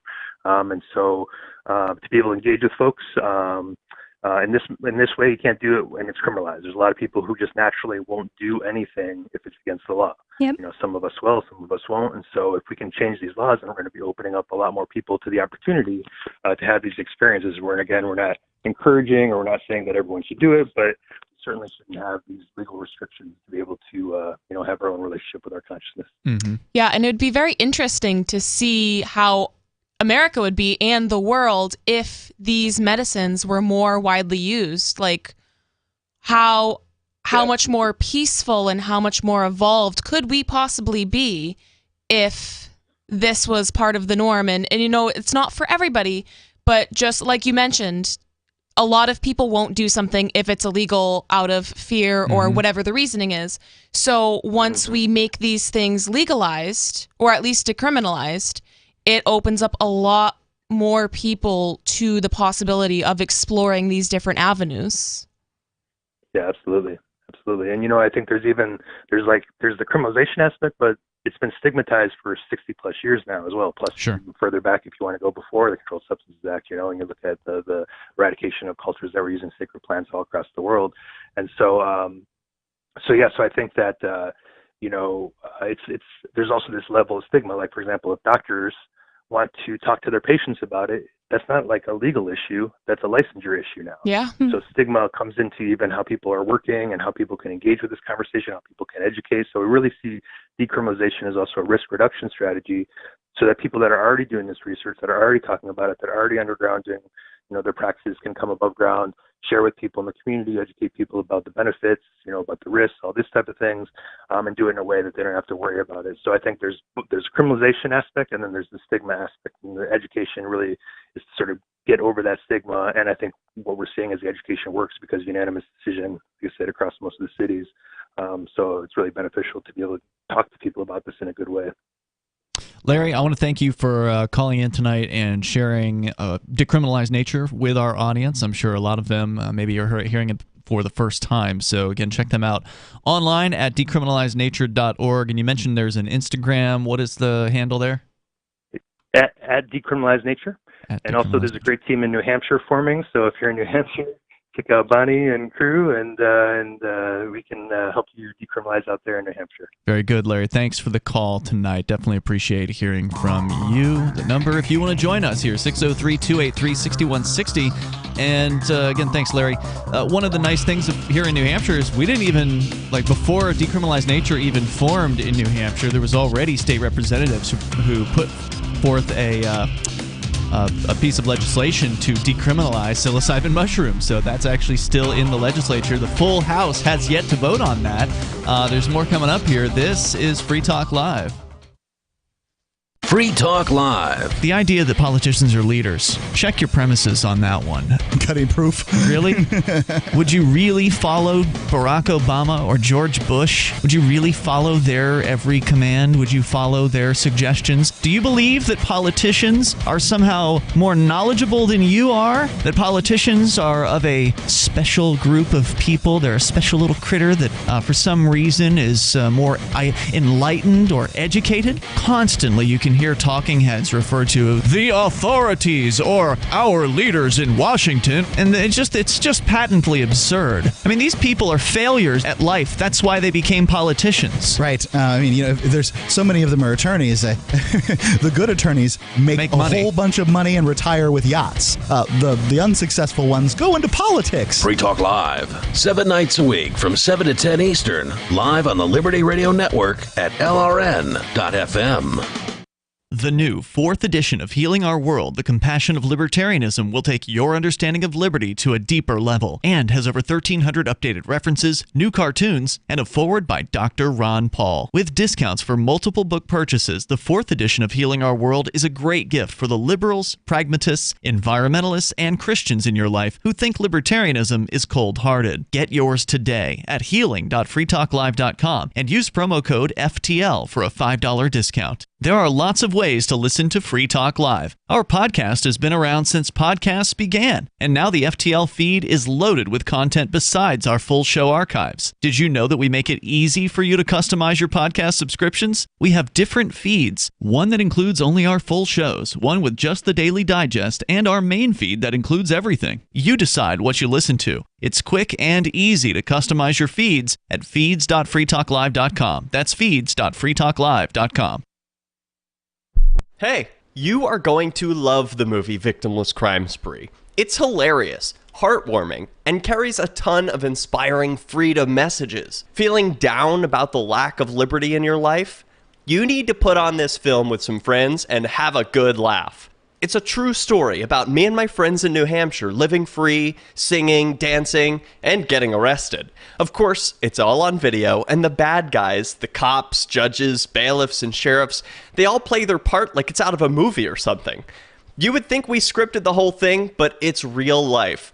Go ahead and have a watch, and if it's been a while, have another look. I guarantee you'll notice things now that you didn't notice before.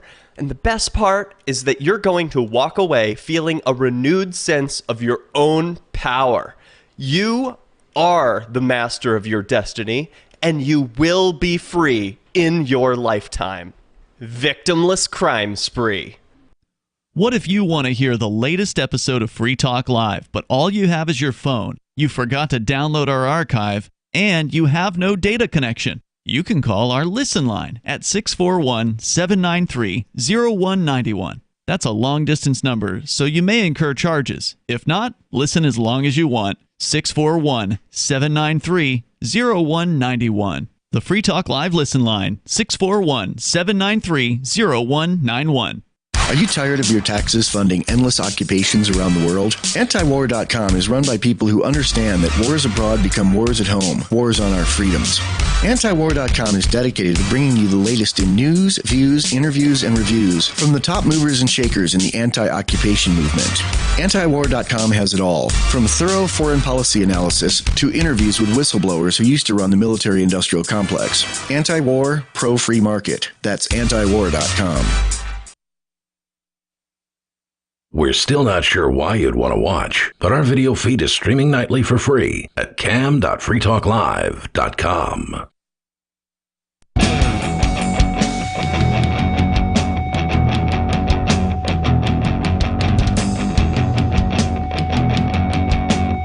Free Talk Live, you can join us here. The number is 603-283-6160. That's 603-283-6160. In the studio tonight, Ian. And Bonnie. And Nikki. Join us online anytime over at freetalklive.com. We have some features, and they are all free, including our social media platform, which you can follow over at social.freetalklive.com. And you can do more than follow. You can post to it.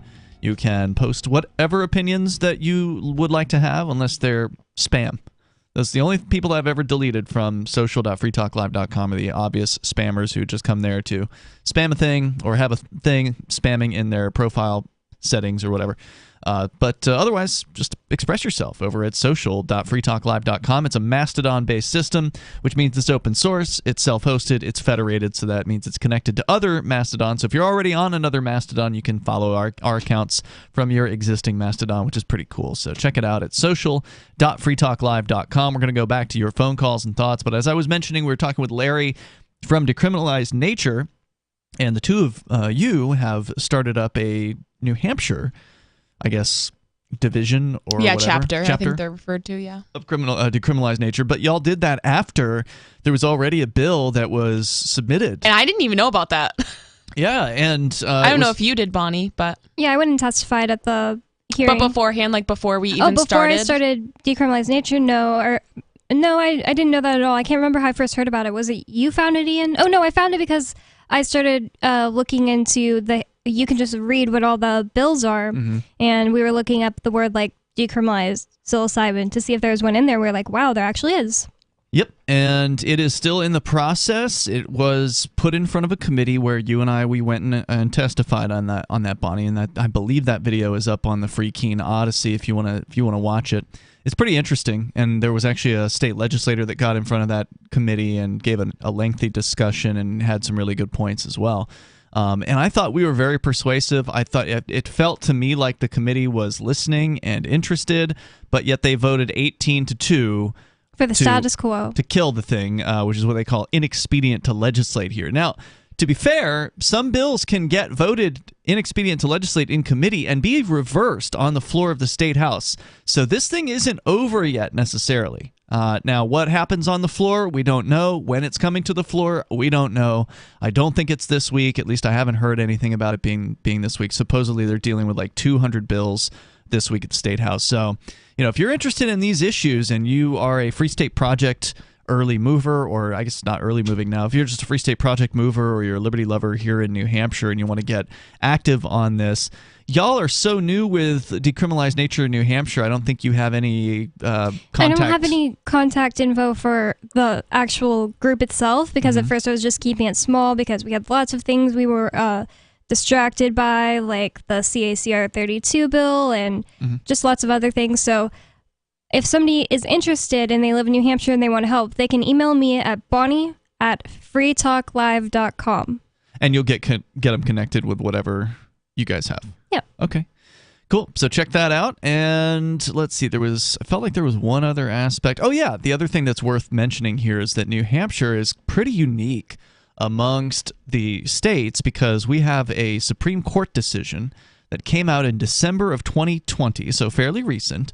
It was in a case of a man who was arrested for psilocybin mushrooms, and he was, sentenced to prison for possession of drugs or whatever, and he appealed that case and said, I'm appealing on the basis that I'm a member of the Oklevueha Native American Church, which is a psychedelic church. For those that aren't familiar with it, y'all can look it up. It's hard to spell, but just look for psychedelic Native American Church, and I'm sure it'll be the first thing that comes up. And he's a member of this church. He has a membership card, and he follows the church's sort of their prohibitions. You're not allowed to do the mushrooms in a certain way. Like you're not supposed to be out in public. Driving, yeah. You're not supposed to be driving, right? You're supposed to be in a safe place inside your home.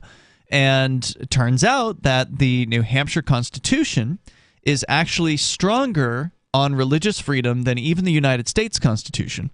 And the most important thing to take away from this, also unanimous court decision by the New Hampshire Supreme Court, not one justice voted against this. Unanimously, they decided that to overturn this man's conviction, to free him from jail, and on the basis that he was doing these mushrooms for a religious reason, for a spiritual purpose.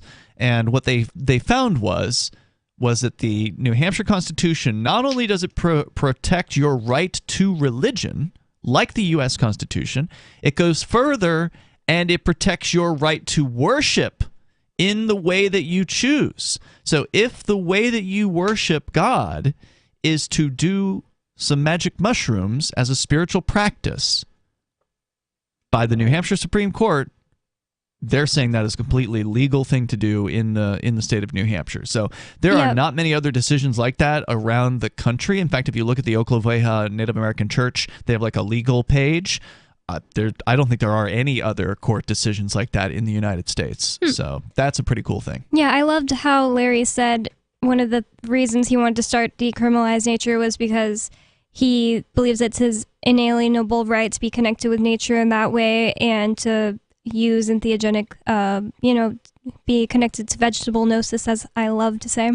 But if somebody doesn't want to hear that, like, oh, that's not your inalienable right, they should at least understand that it's part of some people's religion. And they should be allowed to, it could be part of anybody's religion. Once they have had their first experience with it, I hardly see how it couldn't become part of your religious beliefs to, I need to be allowed to do this and nobody should be threatening me with a jail cell for doing this. Absolutely. It is a very spiritual practice, and it's a way to honor the earth that we're living on. It's unfortunate that the government, probably in all states, thinks, we know with the vaccine mandates that the government thinks that they need to have like a already set up church. For that to be part of your religion, I think that's unfortunate, but Yeah, I mean, the government shouldn't be able to decide what is and what is not a church, and I think that gets into a really sticky area for them when they do that, and it makes it so they could be challenged, I think. But regardless, let's go to your calls and thoughts here. Jet is on the line, calling us from Washington State. You're on Free Talk Live, Jet. Yeah, I want to talk about the Ukrainian-Russian thing, but first I'd like to mention how envious I am of you guys who have found beautiful, intelligent, and eloquently liberally minded women up there. I don't know how you did it, but feel free to start a matchmaker service. Okay. Oh, thank you. I think Bonnie already has one. Yeah, they're already taken. Well, I know that, but I mean... No. I meant relationship advice. Oh, yeah, I give it relationship advice on the radio if you ever need it. You saying, Jet, that the ladies should start a matchmaking service? Yeah. Well, here's the thing. If you're a Liberty lady, you basically have your pick of the guys, because there's way more males than there are females up here, and so... okay. So... Okay. Back to the world of imagination. Yes. So the way I see this whole thing is we exist in a world of imagination, illusion, and fantasy.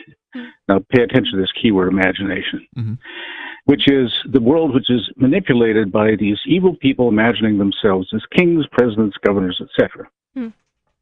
A world of concepts, notions, and methods created in the minds of men, well, mostly men, and implemented as a common way of thinking over time. The example, of course, being time that we reference in years, days, months, that kind of stuff.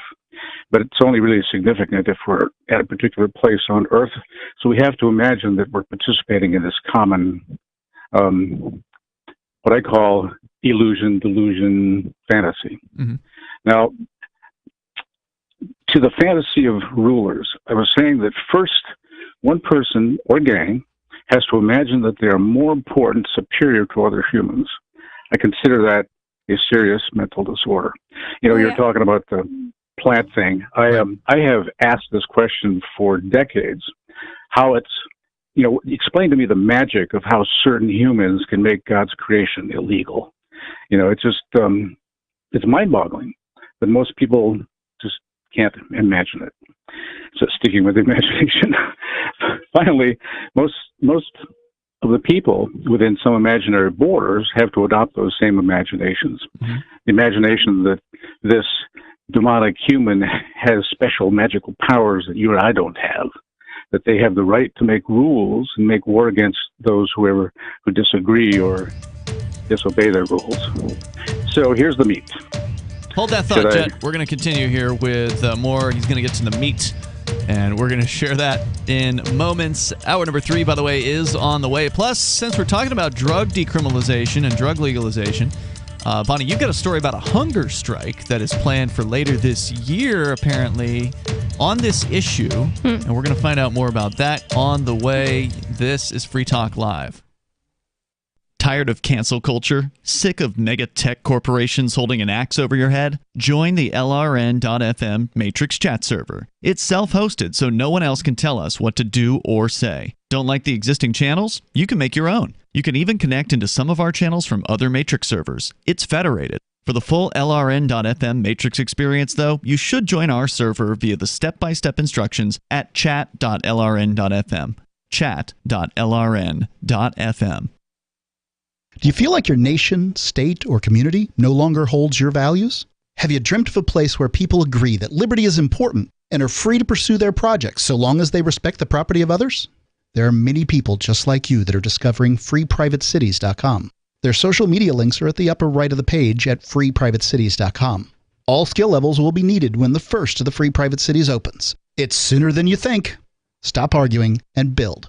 freeprivatecities.com. I'm a little obsessed with My Magic Mud. Several years ago, I met Jessica Armand, the founder and CEO of My Magic Mud, and I didn't even know my teeth were coffee stained. A week's worth of use convinced me, and now I use it every 3 or 4 days. It's clinically proven to whiten teeth, and I think it cleans better too. My Magic Mud's available at most local health food stores, Sprouts, Natural Grocers, CVS, Walmart's Natural Beauty Aisle, but I can get it for you for 20% off with coupon code FTL20 at mymagicmud.com. FTL20 mymagicmud.com. If you want to know the latest about Free Talk Live before we go on the air, all you need to decide is how you want it delivered. It's your choice. Visit news.freetalklive.com to receive our usually weekly news updates by email. Plus, we have a Twitter account at twitter.freetalklive.com, and you can follow us on the decentralized Mastodon platform at toot.freetalklive.com. So please follow us at toot.freetalklive.com and sign up for our emails at news.freetalklive.com. You're listening to the live edition of Free Talk Live. Hour number 3 is next after the news here on the Liberty Radio Network at LRN.FM. From Feature Story News in San Francisco, I'm Ira Spitzer. For the first time, U.S. President Joe Biden has called Russian President Vladimir Putin a war criminal over his invasion of Ukraine. It comes as President Biden pledged an extra $800 million of military aid to the embattled country. FSN's Nick Harper reports from Washington. For the first time, President Biden plainly stated what he thinks of President Putin's actions in Ukraine. I think he is a war criminal. He earlier alluded to it, condemning Russia's bombing of apartment buildings, maternity wards and hospitals. The Kremlin called Biden's comments unacceptable and unforgivable. It comes after the US president promised an extra $80 million of US aid to Ukraine. It includes thousands of anti-aircraft systems, thousands of weapons, and more than 20 million rounds of ammunition. I'm Nick Harper in Washington. Earlier, Ukrainian President Volodymyr Zelensky addressed the U.S. Congress and repeated his calls for a no-fly zone over his country. He cited the examples of Pearl Harbor and 9/11 and said the American people should understand what terror is like when it's launched from the skies. In the Black Sea port of Mariupol, fears are growing for civilians who may have been sheltering in the basement of a theater that Russian forces had been shelling. More than 1,000 people are feared to have been inside the building, including scores of children. U.S. markets closed up on Wednesday after the Federal Reserve announced the first interest rate increase in the U.S. for 3 years. Investors also reacted to news of a potential peace deal between Ukraine and Russia. FSN's Sarah Walton reports from New York. After some volatile early trading, the Dow ended the day up more than 500 points, or 1.5%. The S&P rose by 2.2%, and the Nasdaq jumped 3.8%. It comes as investors welcomed the Federal Reserve announcement that it will increase U.S. interest rates by a 0.25 percentage point, the first rate rise since 2018. We are strongly committed to achieving the monetary policy goals that Congress has given us: maximum employment and price stability. The FOMC raised its policy interest rate by 0.25 percentage point. The much-anticipated increase marks an end to the Fed's intervention to support the economy during the COVID-19 pandemic and follows rapidly rising inflation across the US. The rise will immediately make some forms of consumer borrowing and credit more expensive. The Fed has also said there'll be a further 6 rate rises before the end of 2022, with potential for 3 more hikes in 2023. Meanwhile, stocks also rallied after Ukrainian President Volodymyr Zelensky told the US Congress that the chance of a peace agreement with Russia was beginning to sound more realistic. Sarah Walton, New York. From Bureaus Worldwide, this is FSN. With FSN Spotlight, I'm Simon Marks, updating our story from yesterday about Marina Ovsyannikova, the Russian TV producer who interrupted the nightly news on the country's Channel 1 to protest against the war in Ukraine. She appeared in court yesterday, was charged with a misdemeanor, paid a fine and was allowed to go free. Her actions have been widely noted around the world, but what about in Russia? Julia Davis is a media analyst for the Daily Beast. I believe it will have an enormous effect. That television station where she worked is viewed by millions, and her courage, I believe, will be contagious because a lot of people in Russia have direct links to Ukraine. A lot of families are part Russian, part Ukrainian. Many of them loathe and despise this brutal, unnecessary war. Even pundits on state-controlled television lately have been expressing their desire for this war to end as quickly as possible. They didn't want the bloodshed. They thought the flow of refugees was horrendous. They expressed that people that they know are horrified. And indeed, there were reports last night of mass resignations at Viesti, Channel 1's flagship news program that has a mass audience in Russia. Vladimir Putin's Potemkin media may be cracking. With FSN Spotlight, I'm Simon Marks. The main news again. For the first time, U.S. President Joe Biden calls Russian President Vladimir Putin a war criminal over his invasion of Ukraine. Ukraine's president addresses the U.S. Congress and repeats his call for a no-fly zone over the country. And U.S. markets close up after the Federal Reserve announces the first interest rate increase in the U.S. for 3 years. That is the latest feature story news. Ira Spitzer reporting. This is the Onion Week in Review. A report by Stanford University researchers released Thursday found that Americans spend 90% of their waking hours staring at glowing rectangles. Researchers identified more than 30 varieties of iridescent rectangles, ranging from personal and work rectangles to rectangles that heat food and those that can fit right in one's pocket. From the moment Americans wake up, they are captivated by these bright, pulsing rectangles. In fact, if you look at the data, it's hard to find a single minute when the public isn't captivated by these,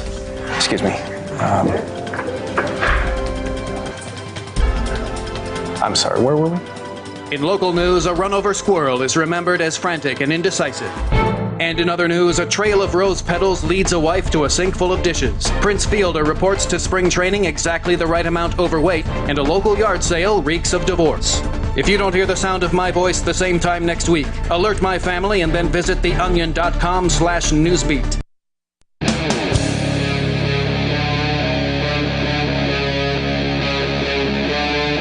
Free Talk Live.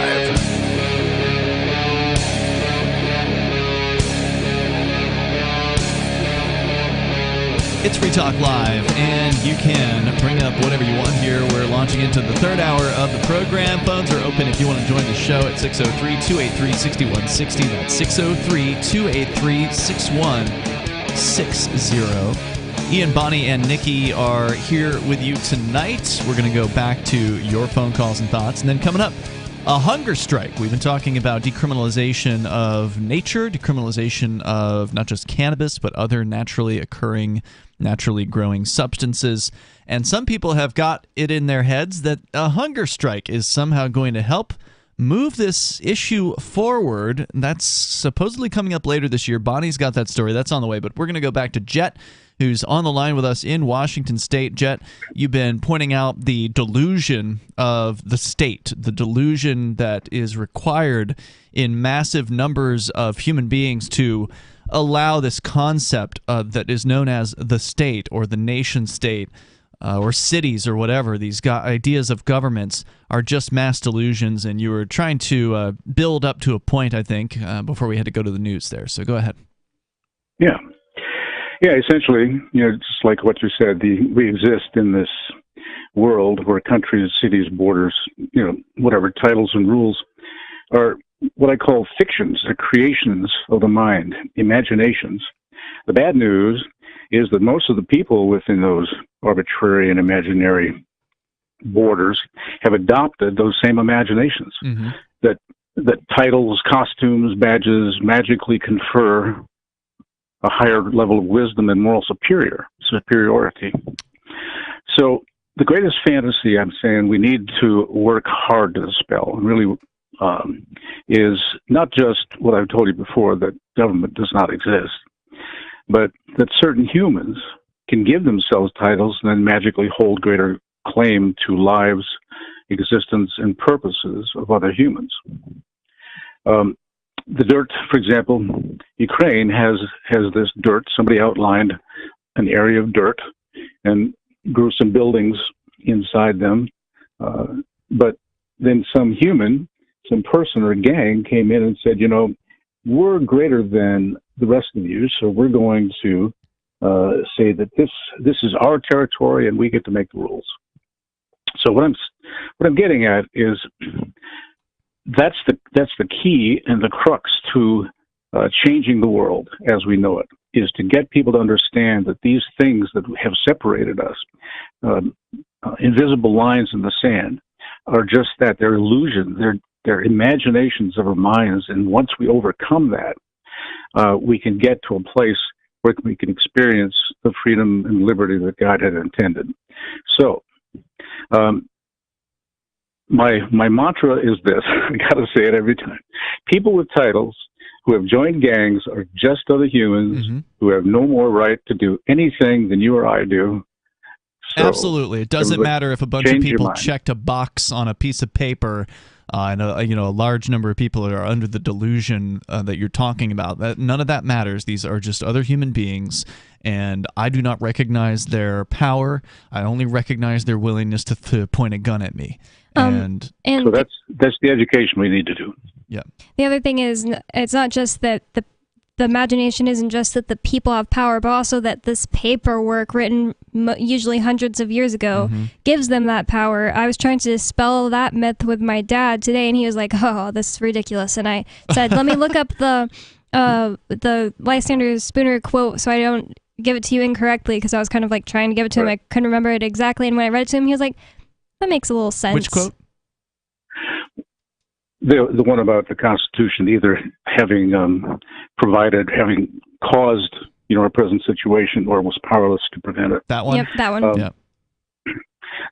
What I tell people is, do you follow your great grandfather's rules of family?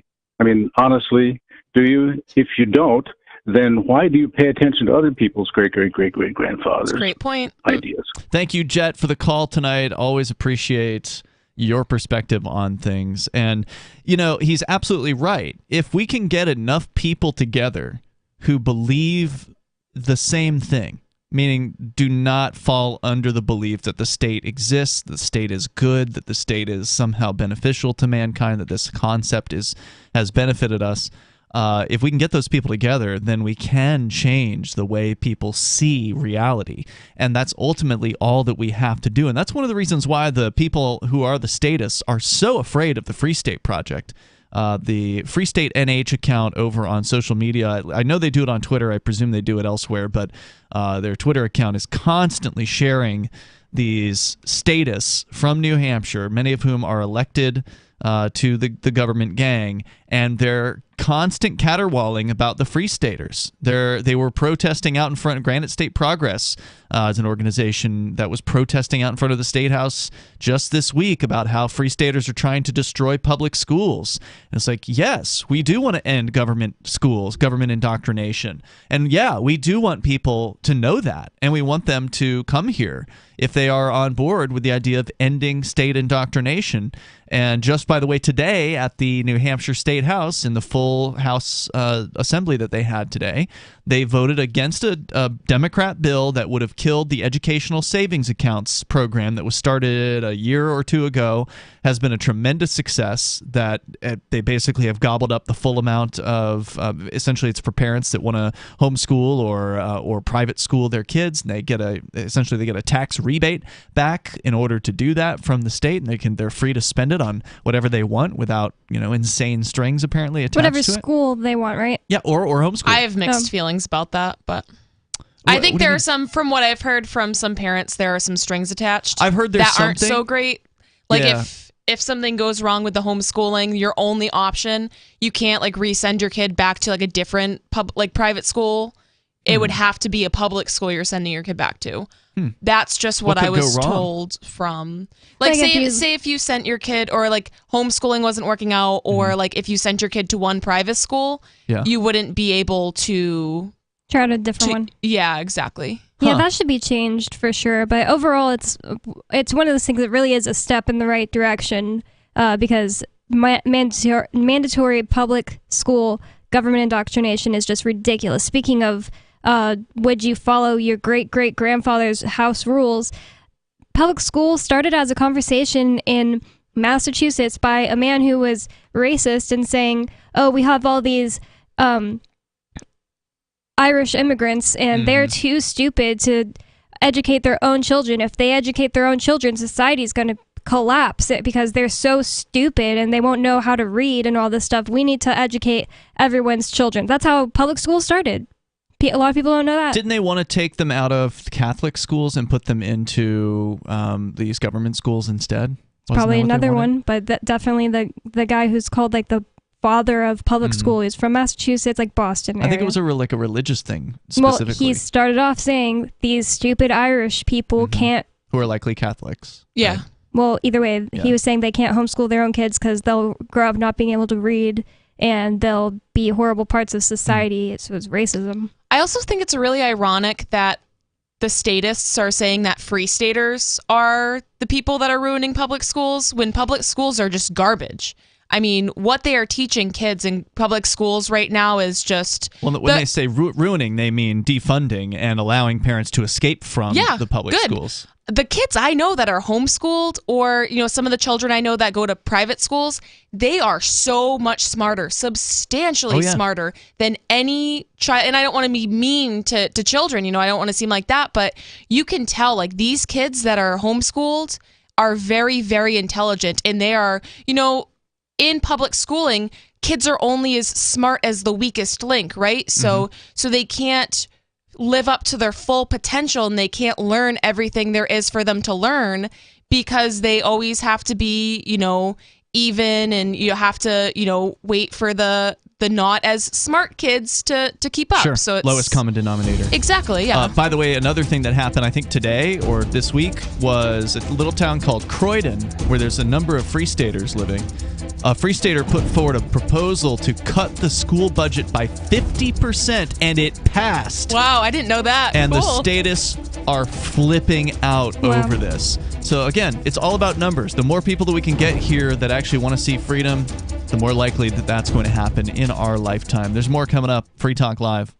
There are basically two types of advertising: direct response and branding. Radio's great for direct response with its low cost to listener ratio, but audio can't be beat for branding, which is a longer term endeavor. You want to be the first thing that someone thinks of when they think about your product or service. If you have a local business that you want kept top of mind in your community, call the station. If you need national reach, Free Talk Live's got around 200 radio stations, millions of monthly listening sessions, can suit all budgets, and if we don't think we're right for you, we'll tell you. Email me, mark@freetalklive.com. After a devastating war, the alien visitors were driven back, and their willing human collaborators were left behind to face the music. When Emma Jean Anderson's ex-lover brings her from prison, Nathan Foster and his 14-year-old nephew Ben are tasked with bringing the pair to justice. An easy enough job until they discover something is inside Emma Jean, and the fate of the planet hangs in the balance. The Family Business by Mike Coopery from BaneBooks.com. Looking for a great real estate investment? Consider New Hampshire, which is ground zero for the Liberty Movement. Your first call should be to Mark Worden from Porcupine Real Estate. He's more than just a real estate agent. He's your New Hampshire concierge. Where are the best places to live? Do you want farm, city, the burbs, or forest? Do you want a duplex or multifamily building so that renters pay your mortgage? There are homes in all price ranges in New Hampshire, and Mark can help with financing too. Invest in Liberty and property. Mark Worden can help. PorcupineRealEstate.com. Are you tired of governments around the world killing innocent people? Stop using their money. There is an alternative. Bitcoin is a stateless, free market, non-political currency. Bitcoin is money that cannot be inflated or controlled by any state. By continuing to use their money, you're perpetuating the killing. Stop doing it. You have an incredible alternative available to you now. Learn it, use it, spread it. Get started with Bitcoin at Bitcoin.com. It's Bitcoin.com.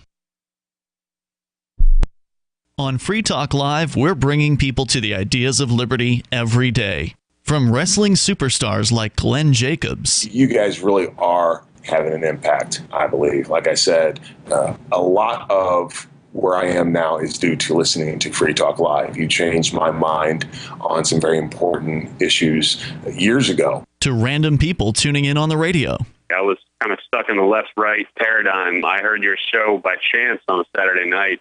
From there, I went on, joined the Free State Project, and become an amplifier. So, I mean, that's really the reason why I amp is because I know that if it wasn't for you guys being on as many stations as you are, I never would have found the ideas of liberty.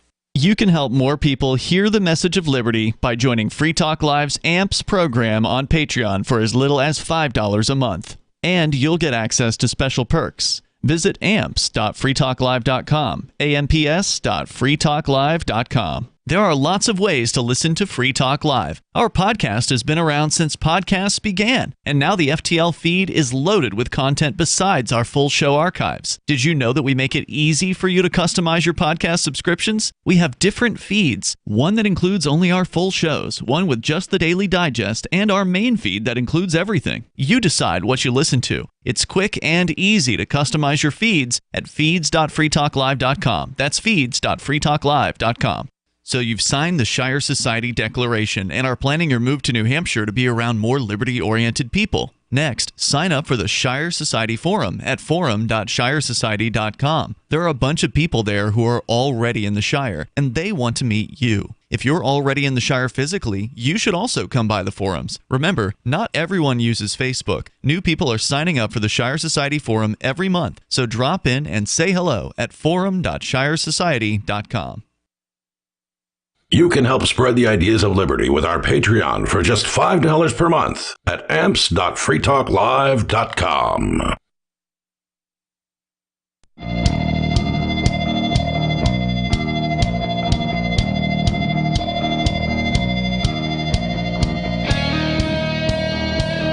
Free Talk Live, you can join us here and bring up whatever you want. The number is 603-283-6160.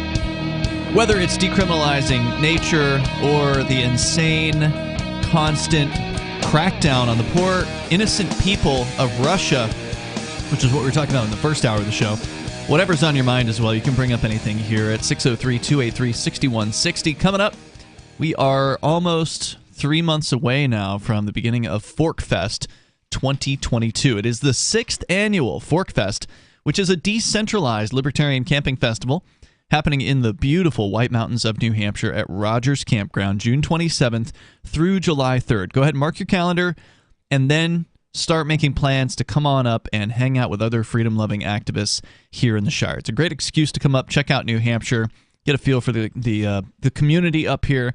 And also, don't forget, it's the week after the Porcupine Freedom Festival, which is a much larger freedom festival that happens also at Rogers Campground the week prior to ForkFest. That one is almost sold out. Last I heard was over a week ago. It was at 94% sold out. So if you have not yet gotten your tickets to the Porcupine Freedom Festival and you want to attend what is probably the largest freedom festival on the planet at this point, you definitely want to check that one out. ForkFest, a little more laid back, not as many people attending, but definitely a different feel. Also, way more open. There's no ticket price. All you have to do is get your RV site, your campsite, or your motel room with Rogers Campground, June 27th through July 3rd. And you don't have to stay for the whole week. You can stay for just the weekend or come in early, whatever you want to do, however you want to divvy it up. But we're planning on being there. Free Talk Live is expecting to attend both the Porcupine Freedom Festival and the ForkFest. You can go to forkfest.party and learn more about the event. That's forkfest.party. As we go to Tom in New Hampshire, you're on Free Talk Live. Tom. Yeah, just see an interesting item on the news there. In Rockland County, New York, a 17-year-old person on April 24th, 2021, admitted he was drinking before he got behind the wheel and smoking marijuana. They say he was driving about 70 miles an hour in a 45-mile-an-hour zone on Route 202 in Montebello, New York. He crashed and killed 16-year-old Jacqueline Zangrilli. She was pronounced dead at the scene. Oof. He gets 6 months in jail and 5 years of probation for driving drunk and killing somebody. Was he a cop? No. No. They don't want to get drunk drivers off the road. They just hate everybody under 21. See, they would rather mete out the punishment to innocent people under 21 who drink alcohol responsibly. And so, that's why you got so much drunk driving going on. That and some other reasons. They call it the love affair with the automobile, but for a lot of people, it's a shotgun wedding, the way the government works, preventing people from being able to walk. But getting back to what a caller earlier was talking about, the illusion that there's such a thing as a state. and that it gets authority from pieces of paper. Mm-hmm. I brought up before, a long time ago, an item in how Article 4 of the Constitution speaks of full faith and credit shall be given in each state to the public acts, records, and judicial proceedings of every other state. Well, in the first iteration, in each state is regarding a geographic area, and the public acts, records, and judicial proceedings of every other state. In that case, the state is a bureaucracy, and they're using them as if they are the same thing. Other state means... that's an interesting point. The word state is used in a variety of different ways, and it makes things very, very confusing to the end user. Are we talking about a piece of property here with trees and lakes, or are we talking about a criminal organization that uses violence against people? Thank you for the call tonight, Tom. The number here for you is 603-283-6160. Let's go to Sarah in New Mexico. You're on Free Talk Live, Sarah. Oh, yes. I was watching a TV show, and wasn't it true, like about 15 years ago, or all the billionaire capitalist, the oil guy, and they got put in jail and got thrown out of Russia. The billionaire guy got put in jail and thrown out of Russia? I don't know what you're referring to. Are we talking about a Russian billionaire? Did you just say capitalist was in Russia? Why wouldn't they kill him? Well, put him in jail now, they're exiled. The construction guy lives in England, and the other one was an oil guy. He lives... Are you saying that the construction guy and the oil guy are Russian exiles? Right, that's correct right now, but I think they were in jail. And I remember hearing about them. I don't know, they were having a discussion, and then they were not following the Russian rules at that time. Mm-hmm. They were sentenced to jail. But they escaped? The only thing... Okay. And he was in a newspaper, I think maybe 15, 20 years ago. So, but it was an oil company guy. What are you trying to say? Oil. I'm not real clear on what you're getting at. My whole point is that at that time Russia was communist, because communism does not like billionaire capitalists, and they would jail and throw them out and exile. They're lucky that they did not kill them and have a bullet in them. So that at that Which time, you would have even supported, then, right? You would have supported executing these men? She did say that before, that she supports executing capitalists. Yeah, I just wanted her to say it again. Go ahead. No, the thing is, I really do not. I'd rather their life be spared. But during a revolution, they do wind up getting executed. Because they are hoardish and they don't like to share, so they wind up getting shot. Which I'm opposed. And I think okay, well, that's nice of you. You've changed your position, because before you were saying you support killing people if they don't go along with communism. Well, you support putting them in a jail cell if they won't, as you say, share. Correct, Sarah? For the rest of their lives? Yeah, so I think from the way that I understand it, it's like, so he had to give up his money and give it to the state, and they turn it around and they say that Putin took his money for his interest and put it in his bag, which is a lie, as far as I'm concerned. That's not sharing, right? I just want to clarify. Sharing is a voluntary action on behalf of a human being to try to help others, and it is an action taken through choice. What you're talking about is having literally a gun put to your head, the threat of violence, the threat of being thrown into a jail cell if you do not give all of your resources to the state. And you're okay with that? Well, I mean, I am okay because it's communism. It is. So long as you put as long as you put Sarah's name on it, this communism label, then it's totally fine to threaten people with violence and throw them in jail cells. Because, okay, she says she's against killing them, but the reality is the Russian gulags killed millions of people. So they weren't sent there, quote unquote, to be killed.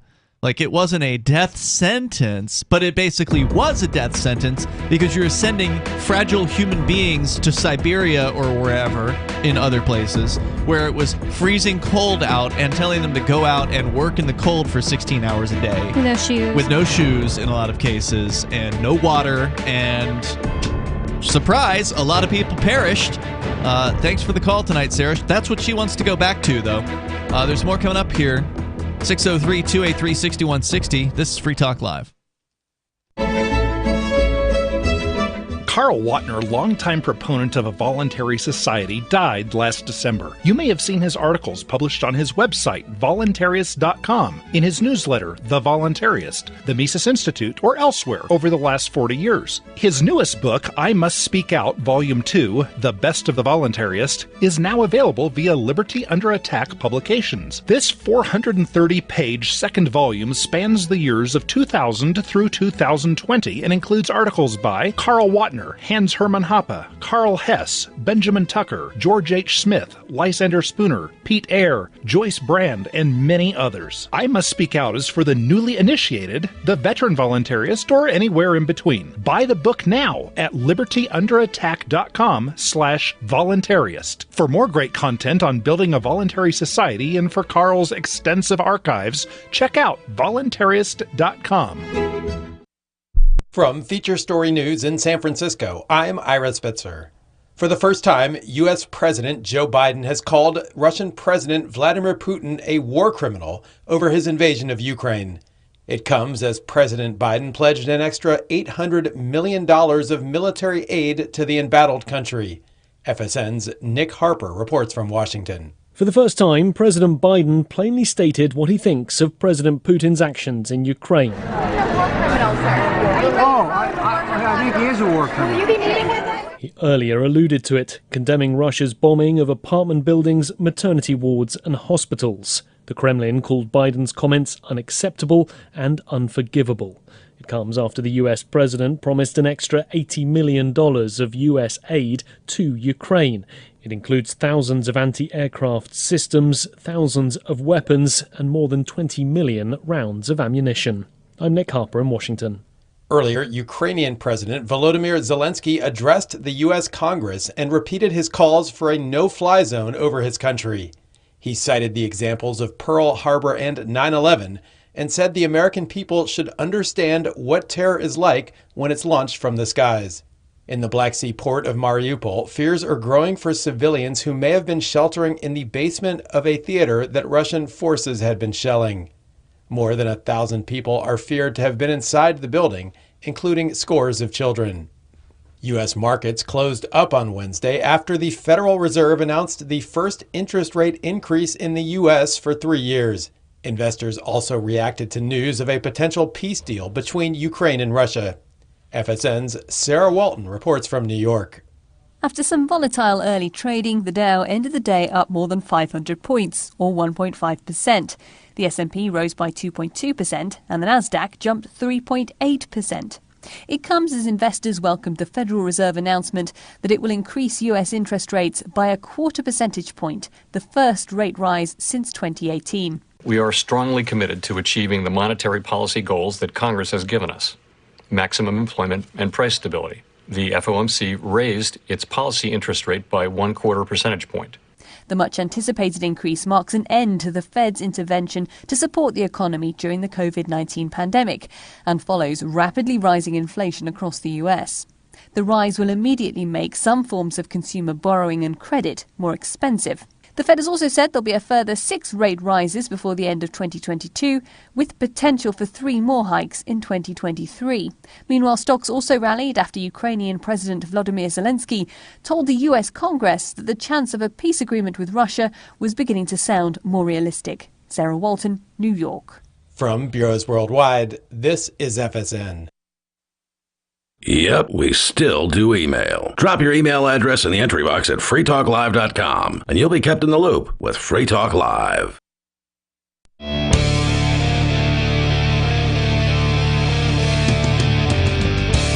Talk Live. The number, if you want to join the show here, 603-283-6160. That's 603-283-6160. In the studio tonight, it's Ian. It's Bonnie. And Nikki. And don't forget, you can join us online over at freetalklive.com. We do have feeds that allow you to access Free Talk Live's episodes in your favorite podcast client. You just go to feeds.freetalklive.com. You'll find some RSS feeds there. One of them is the full feed, which has the full shows of Free Talk Live plus the Daily Digests. And then there's two other feeds. One is Daily Digests only and full shows only. So you can subscribe to whichever one works best for you. And also in the full feed, every now and then you'll get something else, like I just posted today, the interview that was done with me. Michael Harrison, the publisher of Talkers Magazine, had me on his show, which is a huge honor to be able to speak with. I mean, I've talked to him at conventions and everything, but to actually be on his show was a big deal. So he interviewed me for over an hour. What a radio voice. Oh, you were listening to some of it, yeah? Yeah, I heard some of it this morning. Yeah, he goes way back. You know, he was a music programmer for years and then got into the talk business and then created Talkers Magazine back in 1990 or something like that. And so finally it was on his show, which was pretty awesome. So I shared that. That's in our full feed as well. So if you want to get the feeds for Free Talk Live, just head over to feeds.freetalklive.com. Let's go to your phone calls and thoughts. The Law Dog is first up here, listening in Jackson, Michigan to WKHM. Law Dog? Hello, Ian. Hey, you're on the air. Thank you, Ian. Good evening. Good evening, ladies. State court. You got to remove the state case from state court, especially in a debt collection. You have those bottom-feeded debt collectors that are third party. This is federal jurisdiction. It's right there in the contract. It's called interstate commerce. So what you got to do within 30 days of after getting the summons is you have to remove that case to federal court. Remove the case from federal court. From state court to federal We're court. kind of losing your cell phone signal there, Yeah, Law stay Dog. up by your phone. I don't know where you're at, if you're in a house Just or. a second here. Let me get out here and is this better? That's better. That's better. Yeah. So you're saying this is in regard. You're suggesting that somebody move a case from state court to federal court if it is regarding a debt. Yeah, it's federal jurisdiction in the contract that you sign or the card member agreement. It's federal jurisdiction because it's interstate commerce. So if they take you to court, what you got to do is go to court within 30 days. You have to file a form that's called is 28. Shouldn't you just pay your debts instead of going to court and fighting? Well, no, that's not the thing. These guys like Unifraud or Unifund, they come up with false contracts. They come up with they buy this they buy expired debt. It's called zombie debt, and they try to hang you with it. Okay. Give me an example of what that means. I mean, I'm somebody who has gone through my life trying to avoid being in debt just because I think it's a really terrible idea. Give me an example of what a zombie debt is. Zombie debt was where these collection agencies go in and buy debt for 3 cents on the dollar. Mm-hmm. That's where the statutes of limitations expired. And here in Michigan, it's 6 years. So they go in there and they package it up and they try to sell it to these judges, mm-hmm. and they'll put fraudulent contracts in, and it's just some ugly stuff, and you can't beat them because they give money, they donate to the judge's reelection campaign, if you know what I mean. Okay. So you're saying what they're doing is getting it changed go ahead, Bonnie. Getting it changed to federal court would help you in what way? Oh, that way you can take them to arbitration. Say if you owe $5,000 on a debt, they're not going to come after you if it's going to cost them a garden variety arbitration is $40,000, and they have to pay for it. The business has to pay for it. Mm-hmm. And these third-party debt collectors are called junk debt buyers. They buy that debt for 3 cents on the dollar, mm-hmm. okay?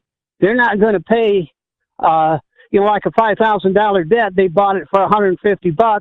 They're not going to pay $40,000 to try to collect $5,000 from you. Okay, so what happens if you go to federal court and you somehow pull a case over there? Then what happens? Will they drop it because they don't want to pay that much money? Or are they looking to settle, or what? Oh, what you do is you bring all your documents, like the one I had. They had a fraudulent contract, but what I did is I did a paper blitz, one of those blizzards, a paper blizzard with the judge, and he was he was nasty to me. And what I did is I slipped the an affidavit saying that I had the correct contract in on a motion. And see, what happens is those judges, they don't listen to you. Those judges don't take a look at the paperwork that you submit. You're saying the state judges don't listen? Yeah. But you believe the federal they're judges bought do? Off. They're bought off. They're rubber stamping wallabies for these third-party junk debt collectors. So you got a judge to sign something saying that you didn't have to pay the bills because he wasn't looking at what he signed? Is that what you're saying? I think I've heard of this before. Someone once told me that they had student loans and their student loan, whatever company, got purchased by one of these third-party loan collectors that he's talking about. Yeah. So she was getting taken to court because she owed this money on her student loans, which she was just making regular payments on. But because of the third-party whatever loan collectors that purchased it, it turned into a problem and they were taking her to court. So I've heard of this sort of thing happening before. Okay, so Law Dog, it sounds like you're really knowledgeable on this subject. The average person obviously is not. So how do they go? Is there an easy resource to go and learn about how to move a case from state to federal court? I mean, how do you do that? I don't want to get into the details here, but is there Google this? Yeah. Removal from state court to federal court. That's all they do. It's all online. It's it's all there. What you got the lawyer, you got the lawyers who want to take your case, but they're giving you the information that you need to know. And you're saying Now, do it pro there's se, don't hire an attorney. You can handle this yourself. You can handle this yourself. All you have to do is remove it to Fed and check the box that says on your civil cover sheet, your civil cover sheet for federal courts. You just mark arbitration, and those guys will run away like scalded dogs. And the student loans, what you want to do with student loans, don't do with student loans, kids.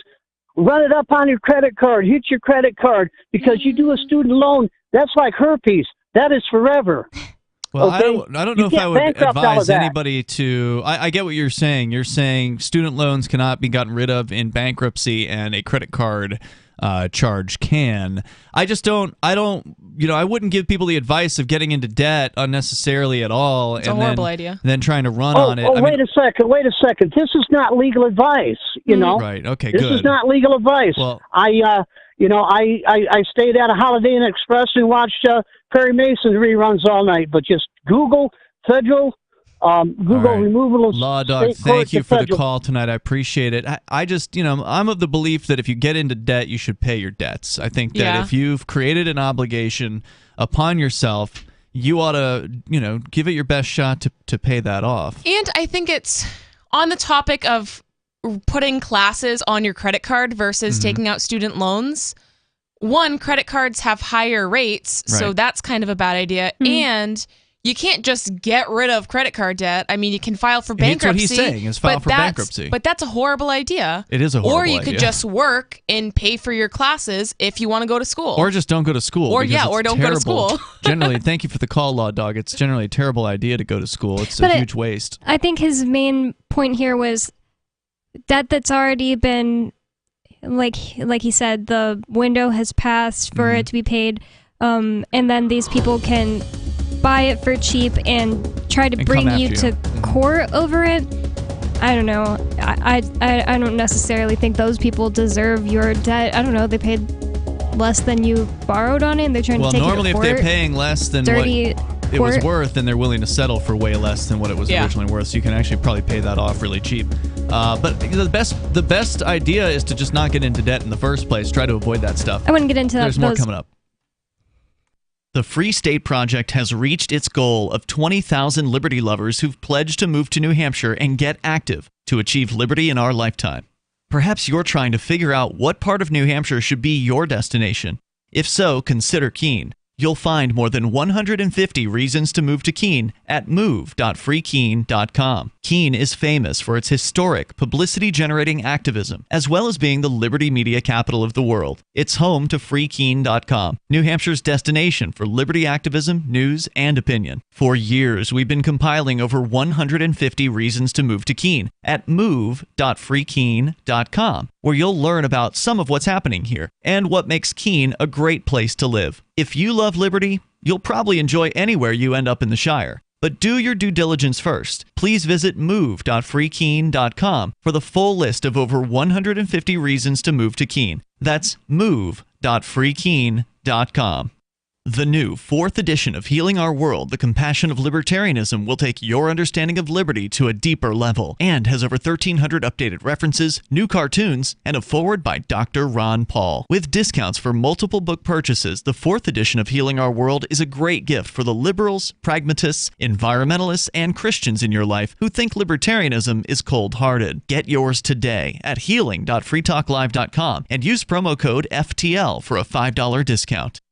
What if you want to hear the latest episode of Free Talk Live, but all you have is your phone, you forgot to download our archive, and you have no data connection? You can call our Listen line at 641-793-0191. That's a long-distance number, so you may incur charges. If not, listen as long as you want. 641-793-0191. The Free Talk Live Listen line, 641-793-0191.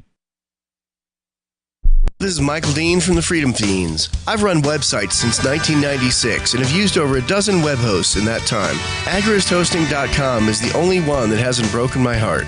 Agrist Hosting's uptime and service is stellar, and their DDoS mitigation is the best I've seen. That's important because if you tell the truth in this world, you'll ruffle feathers.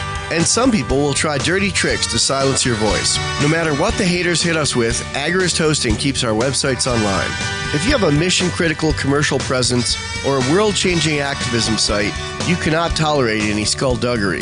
So go with agristhosting.com. Have a WordPress or blog site, but you're not satisfied with performance or uptime? Or just want raw hosting? Want to pay with Bitcoin? Agrist Hosting specializes in high-performance hosting with personalized service. Go to agristhosting.com and click on the button that says Get Hosted.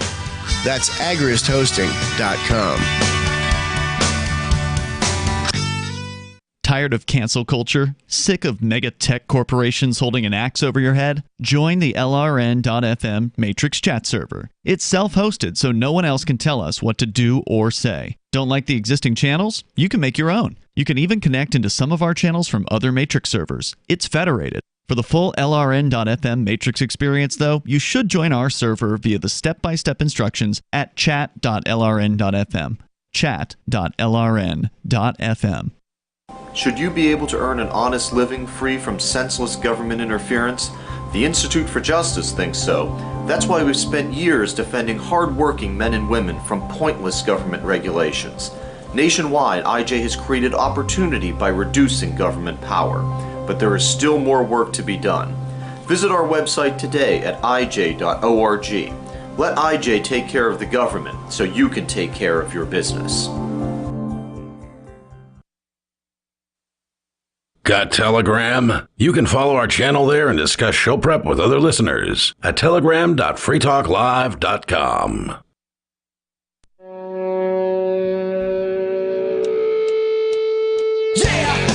Yep, it's Free Talk Live. Phones open. If you want to join the show, you can do that here at 603-283-6160, whether it's talking about debt collection or the crackdown on the Russian people by various different corporations. We've talked about a lot tonight.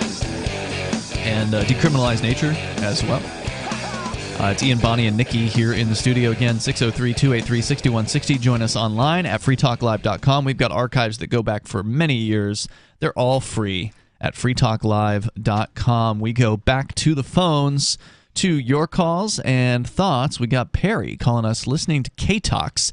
Their station's based in Arizona, but he's in California tuning in. Go ahead, Perry. Thank you very much. Yes, sir. Thank you. First of all, I want to say our government is way too big. It's been too big for too long, and there's too many agencies. We could start helping to lower the debt if we were to get rid of a lot of our government, but they don't talk about it. I don't never hear anybody talk about it. But anyway, no, it'll never happen. I mean, the Republicans or the Democrats, it doesn't matter who you elect. They're going to keep on cranking at the debt. They're going to keep printing money like it's going out of style. They're going to keep going to war because that's what helps their friends and punishes their enemies, and that's what the state's all about. Yeah, you're right. Right. The only way out is to get out, is to secede from the United States. Get out before the entire thing implodes upon itself, because it will not last forever.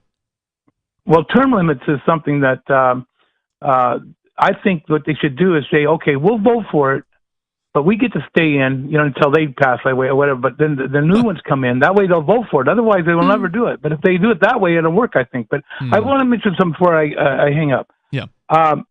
Climate change hoax. That was started, I believe, by our adversaries around the world. They wanted to get us to go against our own energy in order to ruin our military and ruin America and get our prices up high, gas prices. And they wanted to destroy us from the end. See, Gorbachev even said to Reagan that he would take over America without firing a shot.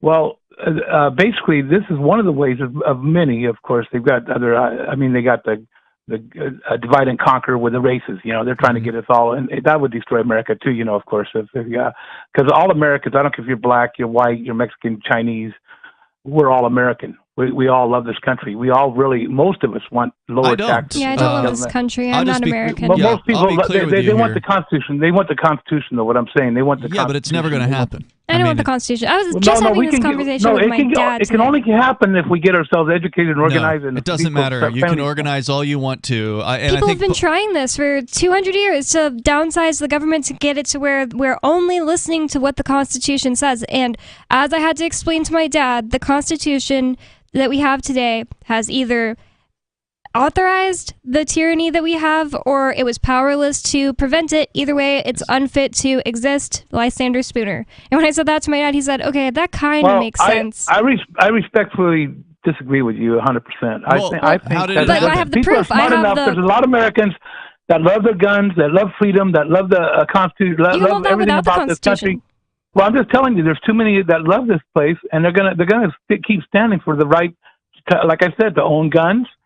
I'm talking about honest citizens here. I'm talking about. Do you understand that the Constitution doesn't give you the right to own guns? That you have the right to protect yourself, and the Constitution is supposed to just protect it, but it isn't protecting us. Now we have the ATF, which isn't even constitutional. They're going to people's houses and putting them in jail and going through their things and telling them they're not allowed to have fuel filters and putting them in jail because they are just own things that they want to use to protect themselves. Yeah, how are you going to get rid of... I think part of the problem. Okay, I think part of the problem is that the younger generation, because of the school, government schools they went to, they've been dumbed down, indoctrinated, and brainwashed, and they're the ones that are coming out of this, coming up with these ideas of either bigger government or climate change. Yeah, but the ATF was founded in 1960. Hold on, Perry.